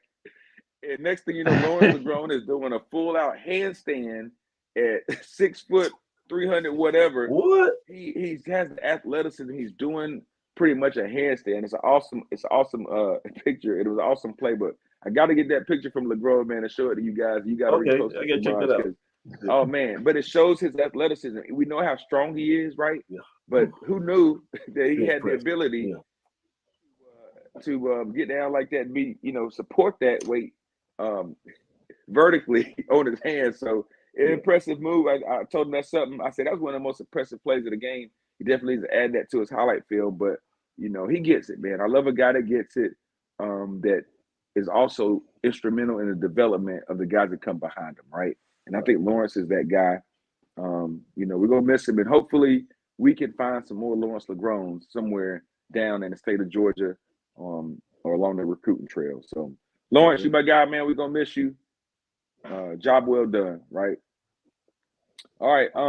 What y'all want? Y'all want some defense? I want some more. Let's roll to All right. defense. Yeah, let's go I'm quick. gonna give you a defensive guy, you know, and you guys may or may not seen this guy popping up on my Doug's Dudes list, but I got to give it up to Varion Cole, man. Oh He yeah, plays defense the way that we like to see guys play defense. Now he got snubbed. He got snubbed from the CAA. He got snubbed. He got snubbed, man. Yeah. He got snubbed. He definitely had a year that was worthy of being on one of those all conference teams, all defensive teams. But great effort, flies around. When you go back and look at his highlight film, you're going to see him making interceptions, recovering fumbles, laying big hits down, spiking the football with the middle of the field. He's everywhere, right? He's everywhere. You're going to think it's two of them out there. But no, definitely plays the game the right way. And, he's kind of a mirror of what we expect from the system. The last defensive system we saw and flying around in that aggressiveness under Coach Washington, with some of those linebackers and safeties. And then, he's also taking advantage of the scheme he's in this year. And Coach Brown and those guys and Coach Z putting them in position to make plays, right? And I think he got better as the year went on, and I think he got more disciplined as the year went on. And that's, all you hope to see. Football's an emotional game, and he plays with a lot of emotion. And you definitely don't want to pipe any of that down. You definitely want him to be able to harness that and continue to make plays. And I think he's one of those guys you're going to see who's fueled by that snub, right? He's going to be fueled by that. He's going to work even harder. Good point. So he got even more ammunition next year. Yeah, he's going to continue to grow. He's going to work hard in the weight room. And I think he's going to be one of those guys that, you look up, he's been here 3 years, I think now. And who's the first person to tell us about him? Who's the first person to tell us about Cole? It wasn't one of the Headless Horsemen? Headless Horseman mentioned him. Craig Craig was the first person. Yeah. But I started to watch him when he was in high school because I've got a buddy that's real close with his coaching staff. Okay. And we talked about him, and I think Spindle came down together. But he's playing the way that he pretty much played in high school, which sometimes it takes a while to adjust to the physicality of like college football. But he's been physical from the jump, right? So he's continuing to improve his coverage skills, and I'm pretty sure he led us in turnovers this year with a couple interceptions and a fumble recovery. So, I think when we talk about being in place, being around the football like he was against Rhode Island, that's what we mean. You get all 11 hats to the ball and you're hustling, good things will happen for you, and the football will find its way to you. But Varion Cole, I think he sets the standard. I think he did a good job of playing in different spaces. There were games where he was down in the box. There were games we put him back on the hash. So, I think his versatility should be key for us going forward, and we hope to see him here and continue to improve. But shout out to Varion Cole and his contributions on this past season. Yeah. So, all right. Yeah. Well, I got to give a shout out to my boy Ty Williams. He was able to play throughout the season. One of the biggest reasons why Ty's on my list is because of his leadership, right? He seems to be he's somewhat of a quiet guy, but I saw him become a lot more vocal this year. And I saw when things didn't go right, how disappointed he was and how much he wanted to get it right, if that makes sense.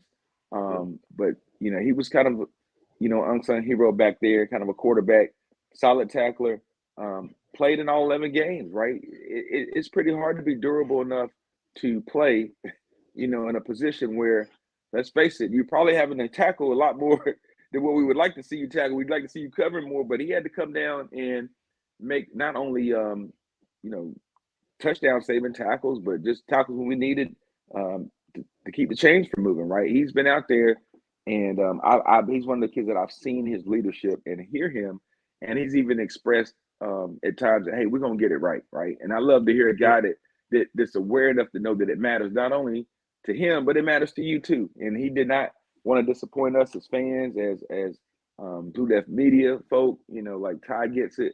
And his leadership. He has pretty good size, but he's like what, 6'1"? Is he 6 foot 6'1"? Yeah, he's 6'1", and he's one of those guys. Yeah. We're super excited about when he got here, right? He was, he's put on a little bit of size. He's a slender guy by nature, but he's worked really hard. And when you get a chance to meet him and talk to him, I mean, you can see how special of a young man he is as well. But Ty, shout out to Ty. He's my guy, man, and keep Okay. working hard. And when I spoke to him and he mentioned, hey, we're gonna get it right, I tell him, just do you, man. Keep working hard, and because that's what it's all about. Those kids experience in real time. So he's straight out of Detroit, so he like that toughness. That straight out of D, toughness. man. Yeah, That's him.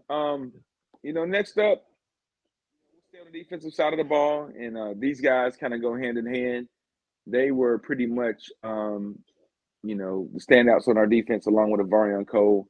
But to me, they stood out not only because of their ability, but their consistency. When they were out there. One of them's you got to start with my man KP, Karan Prunty. Of course. We talked about Prunty and him being as solid as they come is what I like to say, Craig. He has all the measurables. He's got the fundamentals. We asked him to do a tremendous amount early in the season. Lord. It was like where's Waldo all over the field.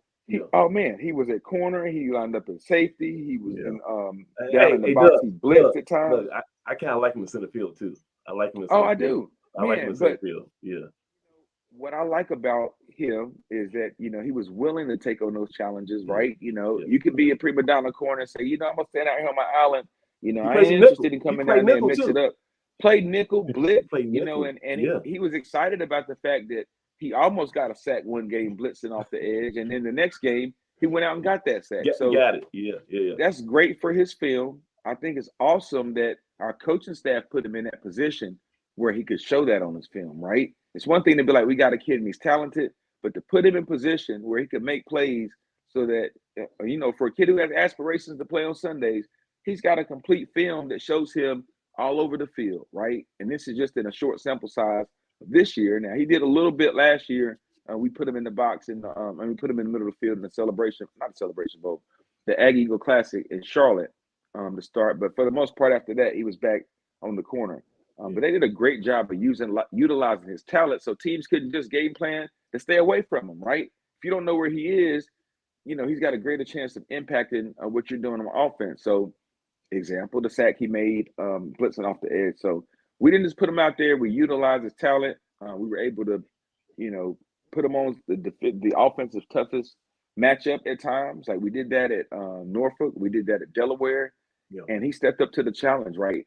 And, if you play the game long enough, you're going to get beat. Like, that's nothing new. You're going to, have a short memory. Take a big hit and have to step up or have a moment that's not comfortable or desirable for you. But, he just went about his business. He's not a overly loud guy or brash guy. Just played ball, did his job, and was solid and consistent as they come. In a sense, when he really didn't have as much consistency after Aaron Harris went down, right? You kind of, it's one thing if you got some bookends and another corner over there that kind of help balance things out. When it's just you're expected to make all the plays when they come your way, right? Yeah. You got to be ready when they come your way. If you get 1 or 2 targets a game or 3 targets, but whenever they come your way, you better make your play, right? That's just kind of how it is. So, and he was ready. He was ready when that time comes. So, KP's a super talented guy. I mean, we're blessed to have him. I wish we had KP's falling out the trees. We don't, right? They're not everywhere. You don't find 6'2" guys, 6'2.5" guys that are long, rangy, can run, and have the skill set. I think if you watch his film, you'll see just how skilled he is, right? That's the nuances of playing cornerback. He's learning, he's getting better. And he still has a lot of football ahead of him, right? I think his best football is still yet to come. We got 2 more years, right? I believe so. I think maybe it is 1. I don't know how his years transitioned over because he's transferred technically twice, right? He left Kansas and went to South Carolina and South Carolina to A&T.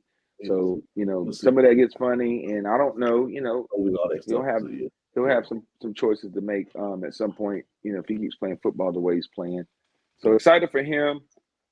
Next 2, we got 2 more guys on our list, man, that we're gonna highlight tonight. And again, we'll have a show where we'll probably have more opportunities to talk about our roster in a greater depth, even though that's kind of a play on word. We don't have a lot of depth right now. I see what you did there. Yeah, but we'll probably I hope to have a chance to talk about our guys and then talk about the guys that end up leaving before and give them some flowers too before we move on to the next to our future. But we could not have a Doug's Dudes list without naming the guy who made the most Doug's Dudes plays when he was out there, and that has to go to my man BJ Turner, right? Anytime you have a game with 20 tackles, and I think that was kind of our highlight, standout defensive play performance of the year, right? That really, let people know, hey, Auntie's here to play defense, and they've got some kids that can get it done. BJ was a blessing to have, and Coach highlighted that, in his comments. He was a blessing to have and be a part of our team. He was right on time, and for him to step in and do what he did, and we needed him. And that was one of our areas that we thought we were thin at, immediately.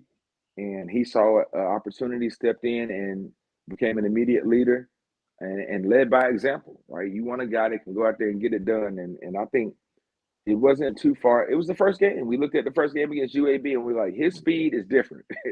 He's playing faster. He flashed immediately. Immediately. And so we went ahead and said not too long after that, hey, we got to get everybody playing up to speed with him. Right? Hey, you know what, Dougie? I think we could, and Craig, you were predicting that we could, get us a win down the stretch. I think we could have stolen another one if he was healthy and he was in that middle. I think. Yeah, I agree. I think we won possibly two more wins. Well, yeah, I would say 2 more games. We could have easily won 2 more games with him in the lineup. Yeah, but so, that's the way it goes. That's the way it goes. Yeah, we looked a lot different when he wasn't out there, right? And unfortunately, we weren't able to finish with him. And those, we had some holes on defense, and it was cool talking to his dad though. It was cool talking to his dad. Man. And I'm glad that he got to have that moment, right? And those guys deserve that. But awesome kid, awesome family. I'm glad that they were able to add to their family's legacy and have a chance to watch BJ, because we enjoyed it, man. He was a playmaker out there, and he kind of set the standard as to what we expect from a linebacker out of Coach Brown's defense going forward. Like we're looking for you to meet the BJ Turner level, in terms of flying around. We know what talent can look like in our scheme, right? Yeah. If we have some kids that can run and hit and be where they're supposed to be and get the job done. Smart too. Smart. Very smart. Yeah. And there's opportunity to shine within our scheme, and he took full advantage of that, man. And good. I mean, he deserved everything that he got this year. So wish we could have had him for more games. Being that it was a kind of a one-shot deal. I would have loved for him to go out at Aggie Stadium. It was like a short-term rental, but I wish we could have leased to own. Yep. But yeah. So who's your last guy? Is your last guy what I think it is? Your last guy, my last guy, is exactly who you think it is. He's the guy that when things were going bad, when we couldn't muster up an offensive first down, we couldn't muster up a score, we couldn't muster up a completed pass. This guy literally kept us in games.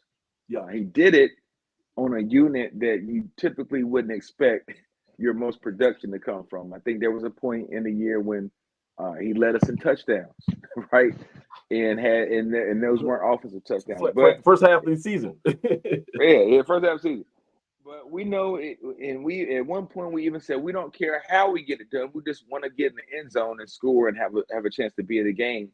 And he found another way to score, right? He actually caught our first touchdown pass of the season. This guy is none other than let me get it right, Taymon Cook, because I call him Taymon just because I like to say Taymon. I just rolls off again. Go Taymon. I'm out there hollering.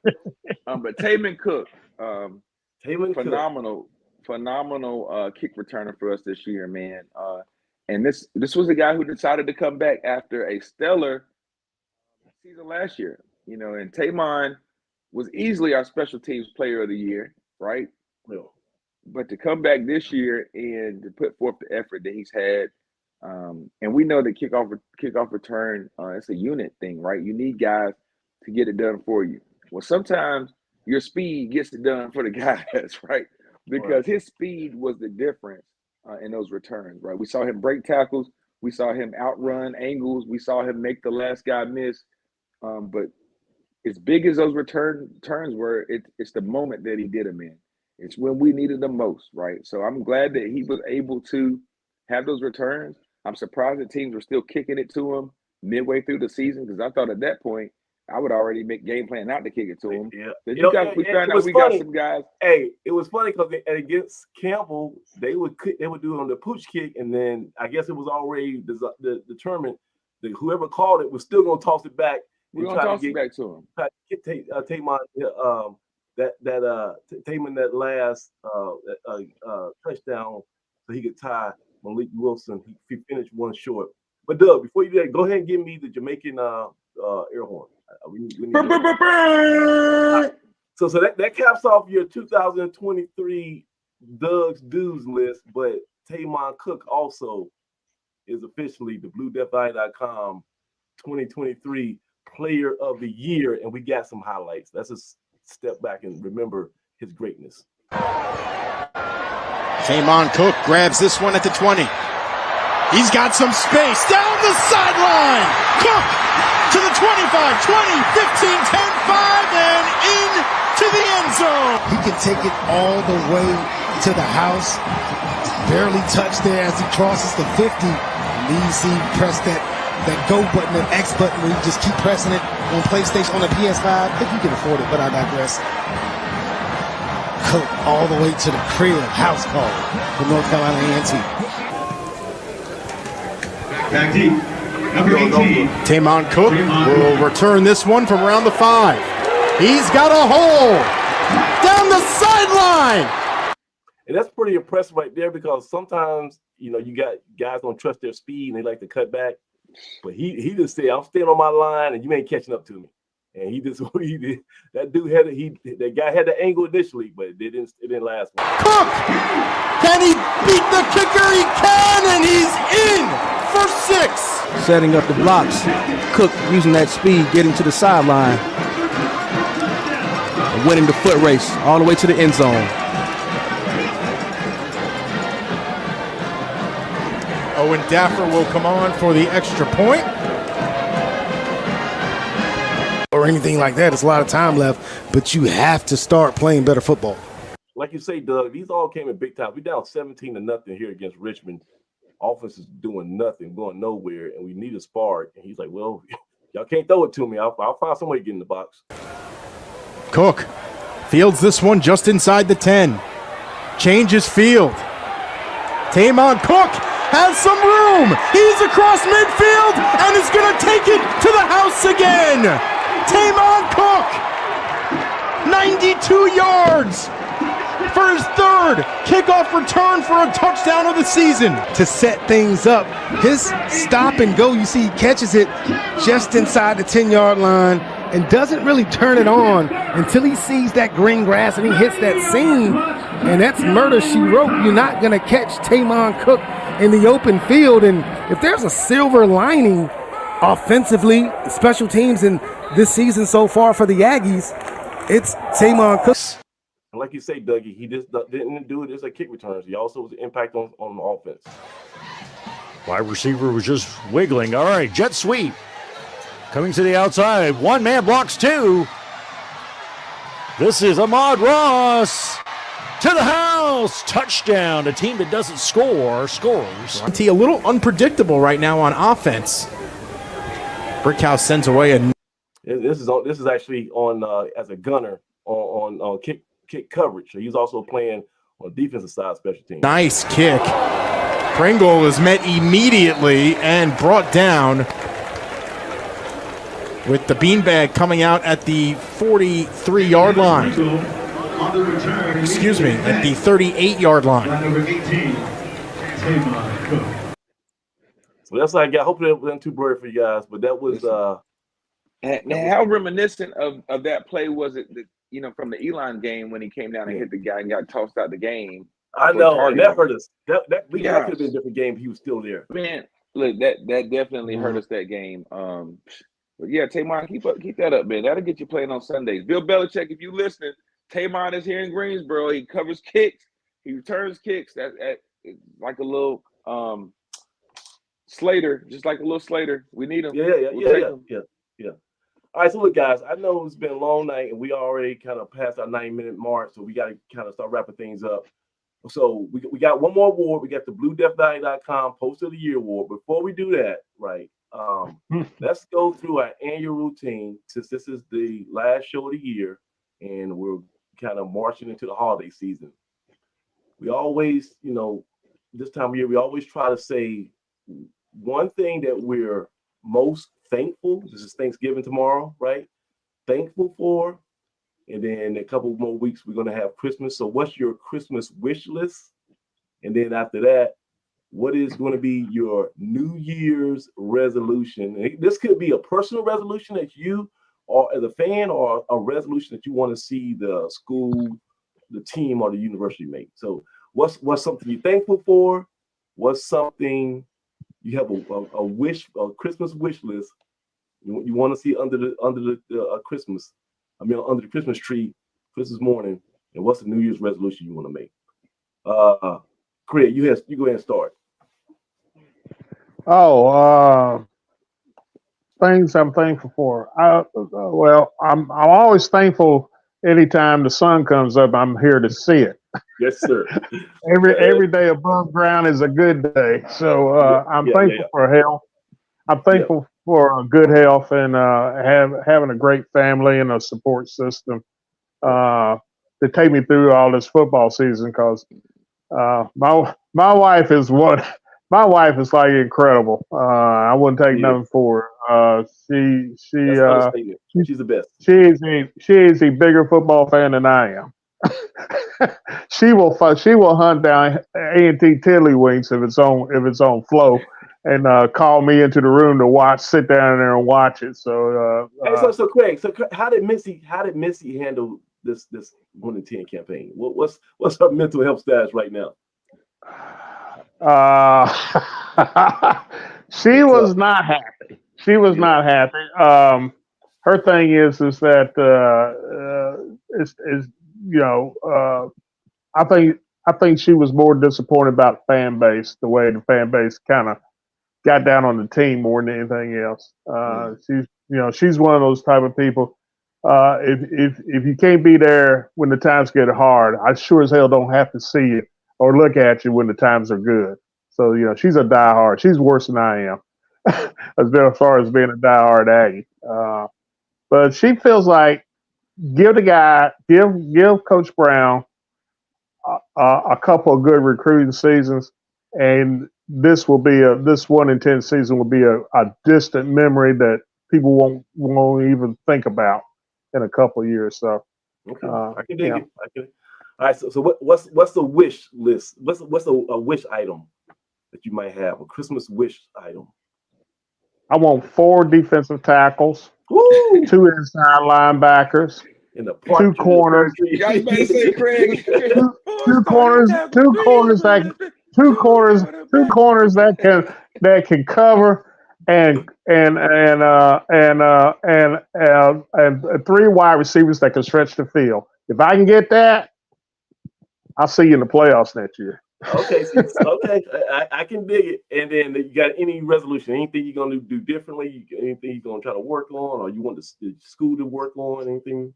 A resolution? I want to see us. As far as the school's concerned, I want to see us. I want to see us make that investment.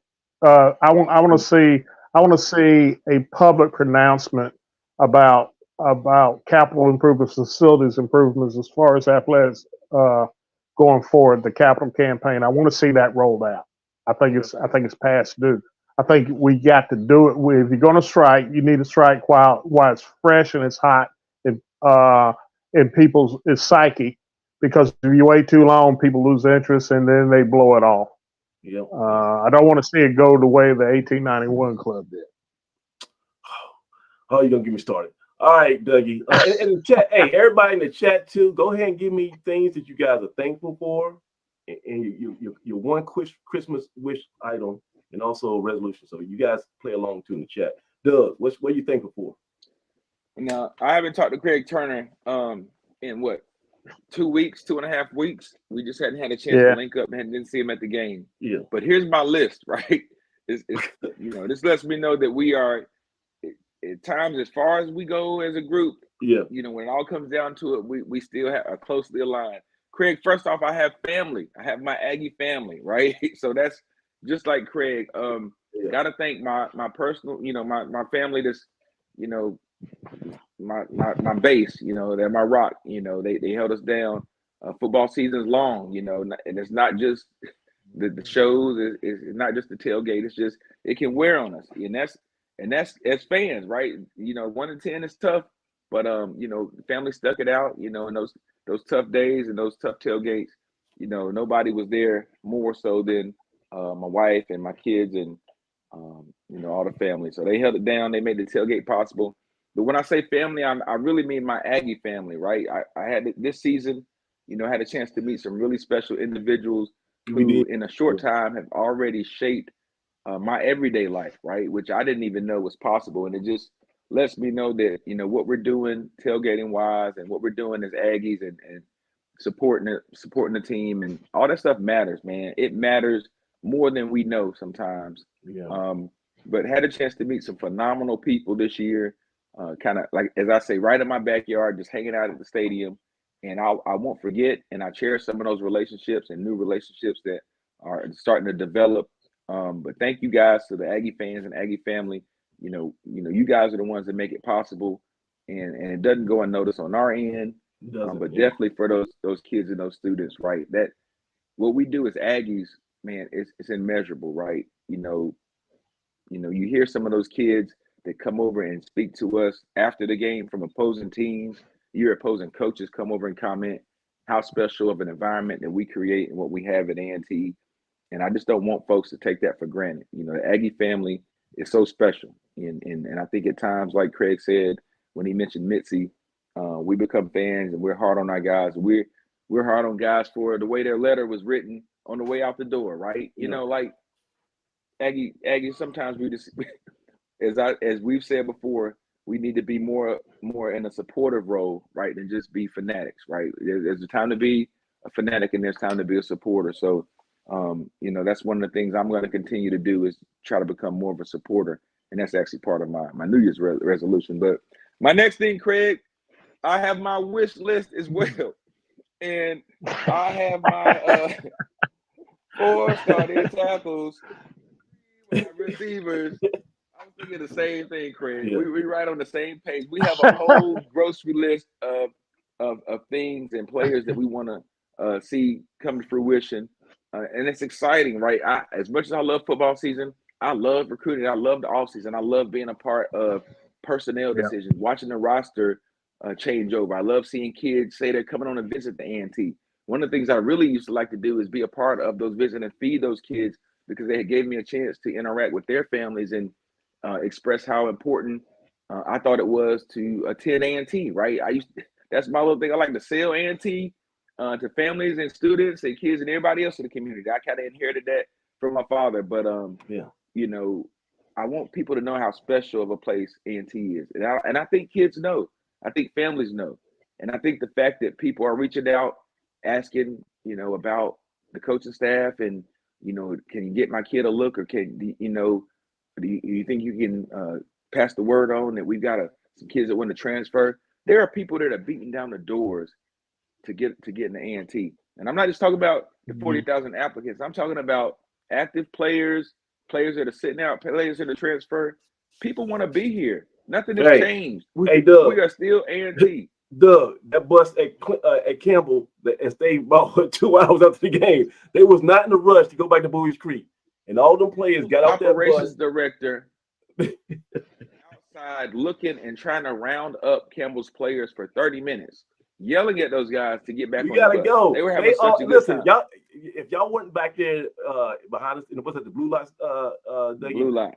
The whole Campbell football team got off the bus and they was in the mix of A&T tailgaters, and I'm talking about they was just making around, laughing it up. They did not want to get off our campus, and that's the team that just beat us. They didn't want to leave. Look, my mentor, he sent his operations director over there to get him a plate to tailgate. And I demanded, no, you got to come off the bus if you want a plate, man. Show your face. You don't get to sit on the bus and send somebody to come get your plate. You got to come off. So we talked about that, man. And we had a chance to laugh about it. But he was even taken back about the game environment here, and he knew that it wasn't homecoming, but he still talked about how special of a place it was, and he gets it. So to hear people have glowing comments about, you know, our university and our program and where they think we're going to go, and they know we're here and we're not going to go anywhere, you know, just be patient, right? Because it's coming.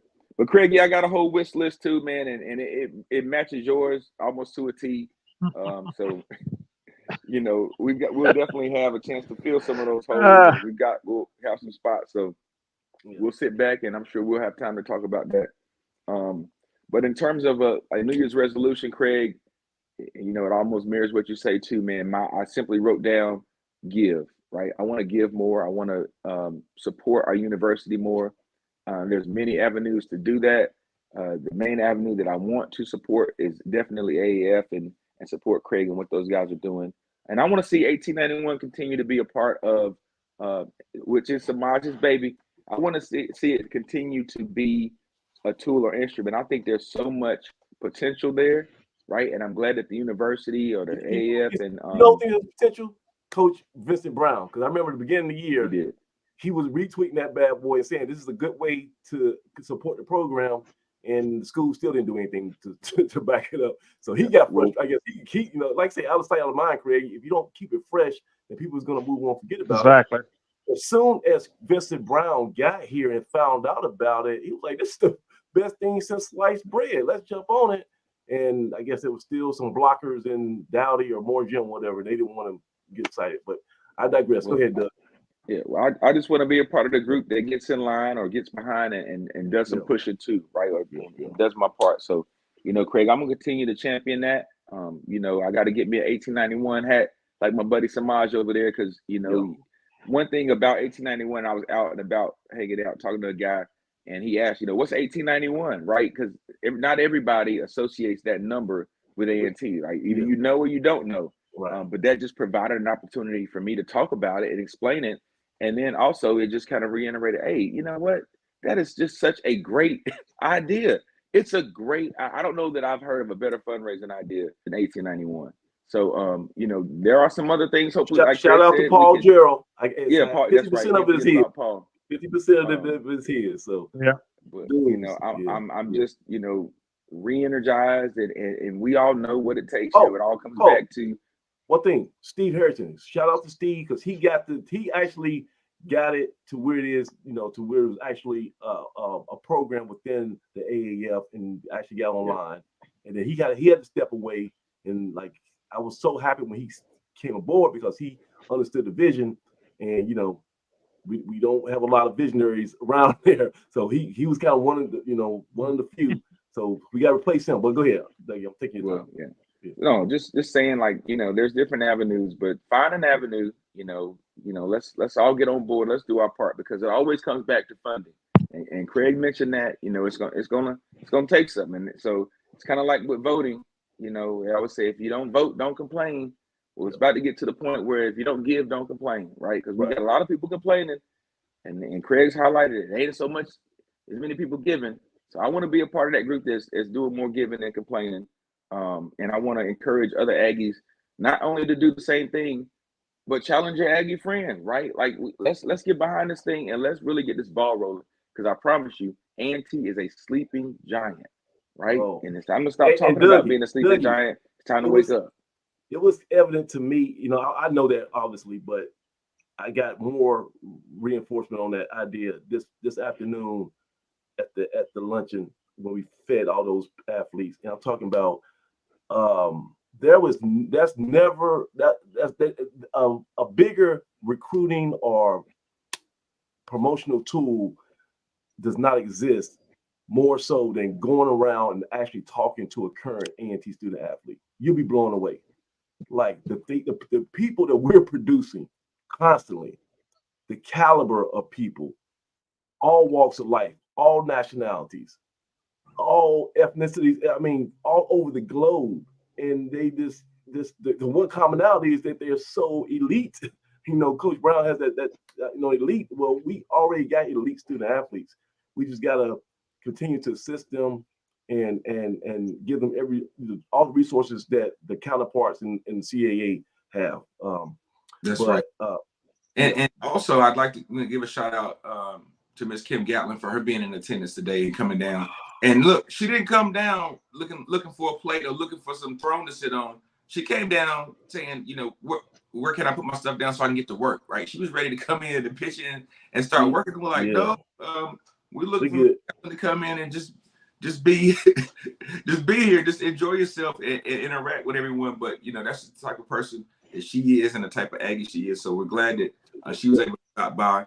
And again, big shout out to Mr. Ledbetter. But I want to steal a quote from Marcus Ledbetter, and I told him I was going to take it from him because that's one of my new things.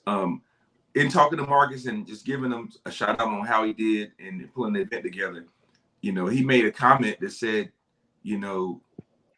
Aggie Pride lasts longer than the week of homecoming, right? Aggie Pride does not end with homecoming, right? You have to continue that momentum. Homecoming should fuel you and drive you to do even more before the year is out, right? So many times we have homecoming and it's towards the end of the season, and then it's like, all right, football season is pretty much over, or the last game is kind of womp depending on who's there, what we have going on, or we're not going to the playoffs, or we're not going to Celebration Bowl. No, we should still be energized, excited about the rest of the year, all the new sports that we got coming up, the winter sports, because those kids still need our support, right? Our still kids that need our support. University needs our support, and if we're trying to get to where we're planning to go, where everybody wants to see us go, it's going to take some fuel, right? It's going to take a lot to get there. So let's go ahead and let's start fueling that thing up, getting that thing ready. Just like the machine says, the machine is fueled and ready to take the field. Well, let's get this Aggie machine fueled and ready to take on the future, right? Because there's a lot in front of us. And shout out to the machine too, man. The machine is on their way to Atlanta. We don't know if we have Tyler Ball coming on. Anybody didn't have a chance to talk about it, but the machine finished #1 in the rankings. The machine will be in Atlanta on December 15th, my birthday, to perform in the Battle of the Bands, and that is part of the Celebration Bowl weekend. So, those smart folks down at the Celebration Bowl found a way to get the Aggie fan base back down to Atlanta during Celebration Bowl weekend. Smart. I think that's phenomenal. You did that, and you brought back another school that has spent time down in Atlanta. That's Jackson State. Finished second. So it's gonna be Hampton. FAMU, Howard, FAMU. No. Excuse me. Don't talk about Howard, FAMU, Jackson State, A&T, and then a couple other schools. A couple of schools that'll be participating in the band competition as well. But great job of getting. Listen, if you love HBCU culture, it's gonna be hard to. And we got. I would argue those are 4 of the biggest brands, right? Recognizable brands in HBCU. Definitely. The other option, they probably didn't want the other option to show up with that weak brand down the street. Luckily it worked out. When you talk about putting 50 on people and nobody wants to see this again. I always tell you that football bounces a funny way, right? That football karma is kind of karma. So Eagle fans won't be in attendance down there in December unless they're coming to watch the machine perform on the 15th. So, man, I'm excited for our university. I talked to some band members today, and I was like, y'all excited about Atlanta? And they were like, yeah, but, it's going to be a lot. And I'm like, man, what's going on? Atlanta, what we used to do. But then they mentioned, hey, we got to turn right back around to go to California for the Rose Bowl. Oh, the Rose Bowl. Rose Bowl. Come on. Oh, they got to be a week out in LA, or Pasadena. So, we got a lot of things to be excited about, and this football rebuild should be one of them, right? If that's what you want to call it, fine, call it that. But the key part of rebuild is build. That's the key word in rebuild is build. So we're building. Let's all get on board. Let's all be a part of it. Let's do our part so that this time next year, we're excited about where our football program is going. All right. So let me jump in. So I'm gonna kind of go out of order. So, my Christmas wish list. So I got a big one, but it's kind of controversial. So the way the tone of this show is, I'm not going to derail my. I'm not going to derail the time. I thought about it. Craig, I was fighting. We got him, Craig. So I'm gonna go. Not it's not gonna be my marquee big 4-wheeler under the tree.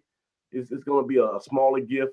So I'm hoping, I'm hoping, like I said earlier, that we hire someone who knows the sweet science of developing quarterbacks. And I believe that no matter what offensive scheme or whatever our vision is, it's not going to be successful until we fix that quarterback room. And I think the reason why, two and maybe more guys are leaving is because they didn't feel like they got developed to the best of their abilities. And you want guys to feel like I come here, you go to college to develop. You want to be a better version of yourself when you come to school. And I don't feel like they got that this past year. And I don't want to kick a man while he's down, but I felt like just some of the stuff that we were doing on offense was not conducive to growth. Okay, so I want to bring in somebody who not just has that quarterback coach title so they can justify making $30,000 more dollars. I want somebody who really knows how to coach quarterbacks and not just, find a couple drills on YouTube. And I want somebody who knows the whole mentality even from a nutritional aspect point. How's their body supposed to grow? And I want a true quarterback whisperer on this staff. And I hope that the administration understands the importance of that, so they can give Coach Brown the resources to be able to bring somebody in like that. And if it has to be a standalone coach like we had before, you don't have to always have it as quarterback coach / offensive coordinator. I just want to make sure that whoever's coaching quarterbacks knows what the hell they're doing. And then that, to me, that's even more important than offensive coordinator. You can find a scheme that to make, you can find all these different, RPO stuff and all that stuff you might create. But until you get somebody under center who can execute it, it's not gonna work. So that's my Christmas wish. It ain't my real one, but that's the one I'm using for tonight. All right. Hey, Earl, you owe me one, right? All right, let's just say that. All right, now, so I'm starting to back. So that's my New Year's resolution. That's my Christmas wish list. My New Year's resolution is I want to jump back in, give one more try, and take a more hands-on role with the 1891 club. I kind of years ago, y'all know the story. I went down to Dowdy, showed them the idea, and they was like, "We don't get it." I'm like, "Y'all idiots. That's why y'all don't get it." So, but I want to go back. And I want to sit down. I know, Doug, you were saying that we got a new associate athletic director, senior athletic director, Quante Spate. I'm gonna try to reach out to him, see if he is conducive to my wisdom. If I can throw this idea by him, I want to get some mileage out of it because I had this 4-tier plan for the 1891 club, and it had a whole marketing approach. It had some brand ambassadors. Like this was a whole, I had a whole thing laid out, and we still are only at the tip of the iceberg. Okay, this thing it can work. I promise you guys. We just need the schools to put the stamp on there and to make it a little bit easier on the website side. So that's my resolution. I'm going to jump back in, try to get the 1891 club rolling in 2024. Now, the thing that I'm most thankful for, right, and this is going to help us get out of the show, I'm thankful for my brothers, Craig and Doug. You guys don't know, this is my form of therapy every Wednesday night. Like everybody has crazy problems and work and life and family, all that stuff. And as dudes, we don't get on the phone and moan, oh man, the woe is me, all this stuff. That's we let our better halves do all that stuff, But it's good to release some of that tension, that stress every week, and you can just talk about some stupid stuff like anti-football and what they doing at 1601 East Market Street. That is, you don't understand how much of a release that is for me, just on a stress level, because I don't, that's all I care about. I'm a family guy. I don't have any vices. I don't smoke. I don't drink. I don't chase women. I'm just family and anti-football. And this platform I created years ago, and that Craig and Doug have helped grow and build, and so many other people. It's it's invaluable to me, and I hope you guys get some value out of it too. But the thing I'm probably most thankful for specifically is our community. Because when I go to the stadium, people say, "Hey, Blue Death Valley." I'm like, "Hey, what's up? Who are you?" Right? And everyone talks about this. They watch a podcast. They check. They like the website, like the message board. We have the strongest online community of HBCU fans on the planet, and that's everybody else who started when we started has fell off. And you hate to see it. You see the Fifth Court, the Ondon, all these other sites were like the leaders, and they, whatever reasons, they're no longer here. You guys don't understand how much of a blessing it is to have a place where like-minded folks can gather and just shoot the breeze and crack on jokes on each other and argue about dumb stuff.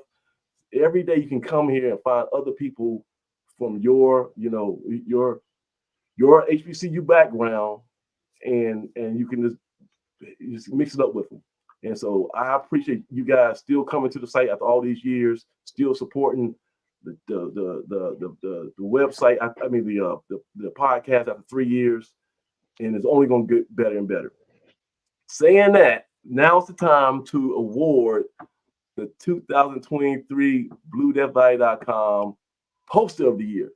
And there's a lot of characters, a lot of misfits that we got throughout the year on our fan forum. If you guys never been to the fan forum, go there. It's you'll get sucked in, and you'll probably be pissed off pretty quickly, and then you'll be laughing about something crazy, then you'll keep coming back and repeat it. But we got a bunch of great cast of characters, real folks who just have strong personalities, and it shows in their online personas. Old school Aggie 2039, a former Blue Death Poster of the Year. West Coast Aggie, he was on sabbatical for like the half of the year. He came back. He's a former Poster of the Year winner. Sob Man, the list goes on. We had a bunch of guys. 90 Aggie, she peeks her head in there every now and again. A lot of newcomers, but one person I think stood out above the others this year, fairly new to the site, and made a really strong impression. And I like people who add, like they say, don't ask not what A&T Fan Forum can do for me. What can I do for the A&T Fan Forum? This person had that whole mentality. They created a lot of threads, had a lot of great discussions. They even started compiling stats for the conference. We're doing basketball season, and they always had they were prolific with their thoughts. So they didn't mind taking time and expressing everything in detail on how they felt about a subject. And it really helped the discourse on the site. So without further ado, let me congratulate the 2003 Poster of the Year, Plano Aggie. Plano Aggie, our 2003 Poster of the Year. I don't know who he is or who she is or whatever, but definitely made a great impression in the short time they've been here. And we hope that they stick around. And for everybody else, it's been almost 2 hours. We hate doing that because Missy always sends a bomb threat at my house if I keep her husband over 20 minutes. So we don't want to provoke Missy. But guys, this is the end of what is our third year, Dougie? Is that third year? Third season, man. Third season. Yeah, man. It felt like just started. It felt like we just got out of preseason. Now we're about to start the real thing. Like I can't believe this is the whole football season already concluded, man. But check this out, guys. We gotta get out of here. I know everybody got a big day tomorrow. Spend time with your families. Hey, how about this? Do a homework assignment. Call somebody you might have been estranged with, right? And they might have owed you money or something 50 years ago. Let's try to reach out and connect some of these dots. Life is so short; it's too short to be having silly grudges. And on Thanksgiving, there might be some people who need a family person or just a kind thought. They might be by themselves. Let's reach out to people. Let's connect these dots. Let's bring this Aggie family. Let's bring the human family a lot closer. Because one thing I found out talking to some of our international students today, Dougie, we all the same. You can grow up on a different, hemisphere. We all got the same likes and fears and hopes and all that kind of stuff. And just glad that enough of us are able to hang out here. And that's like I say, Craig, this is a huge, wide, expensive internet for us to all gather in the same spot, Blue Death Valley or Inside the Valley YouTube channel. For us to somehow find our way here every day and keep staying together, it's a true blessing. Yeah. But final thoughts, guys, before we get out of here.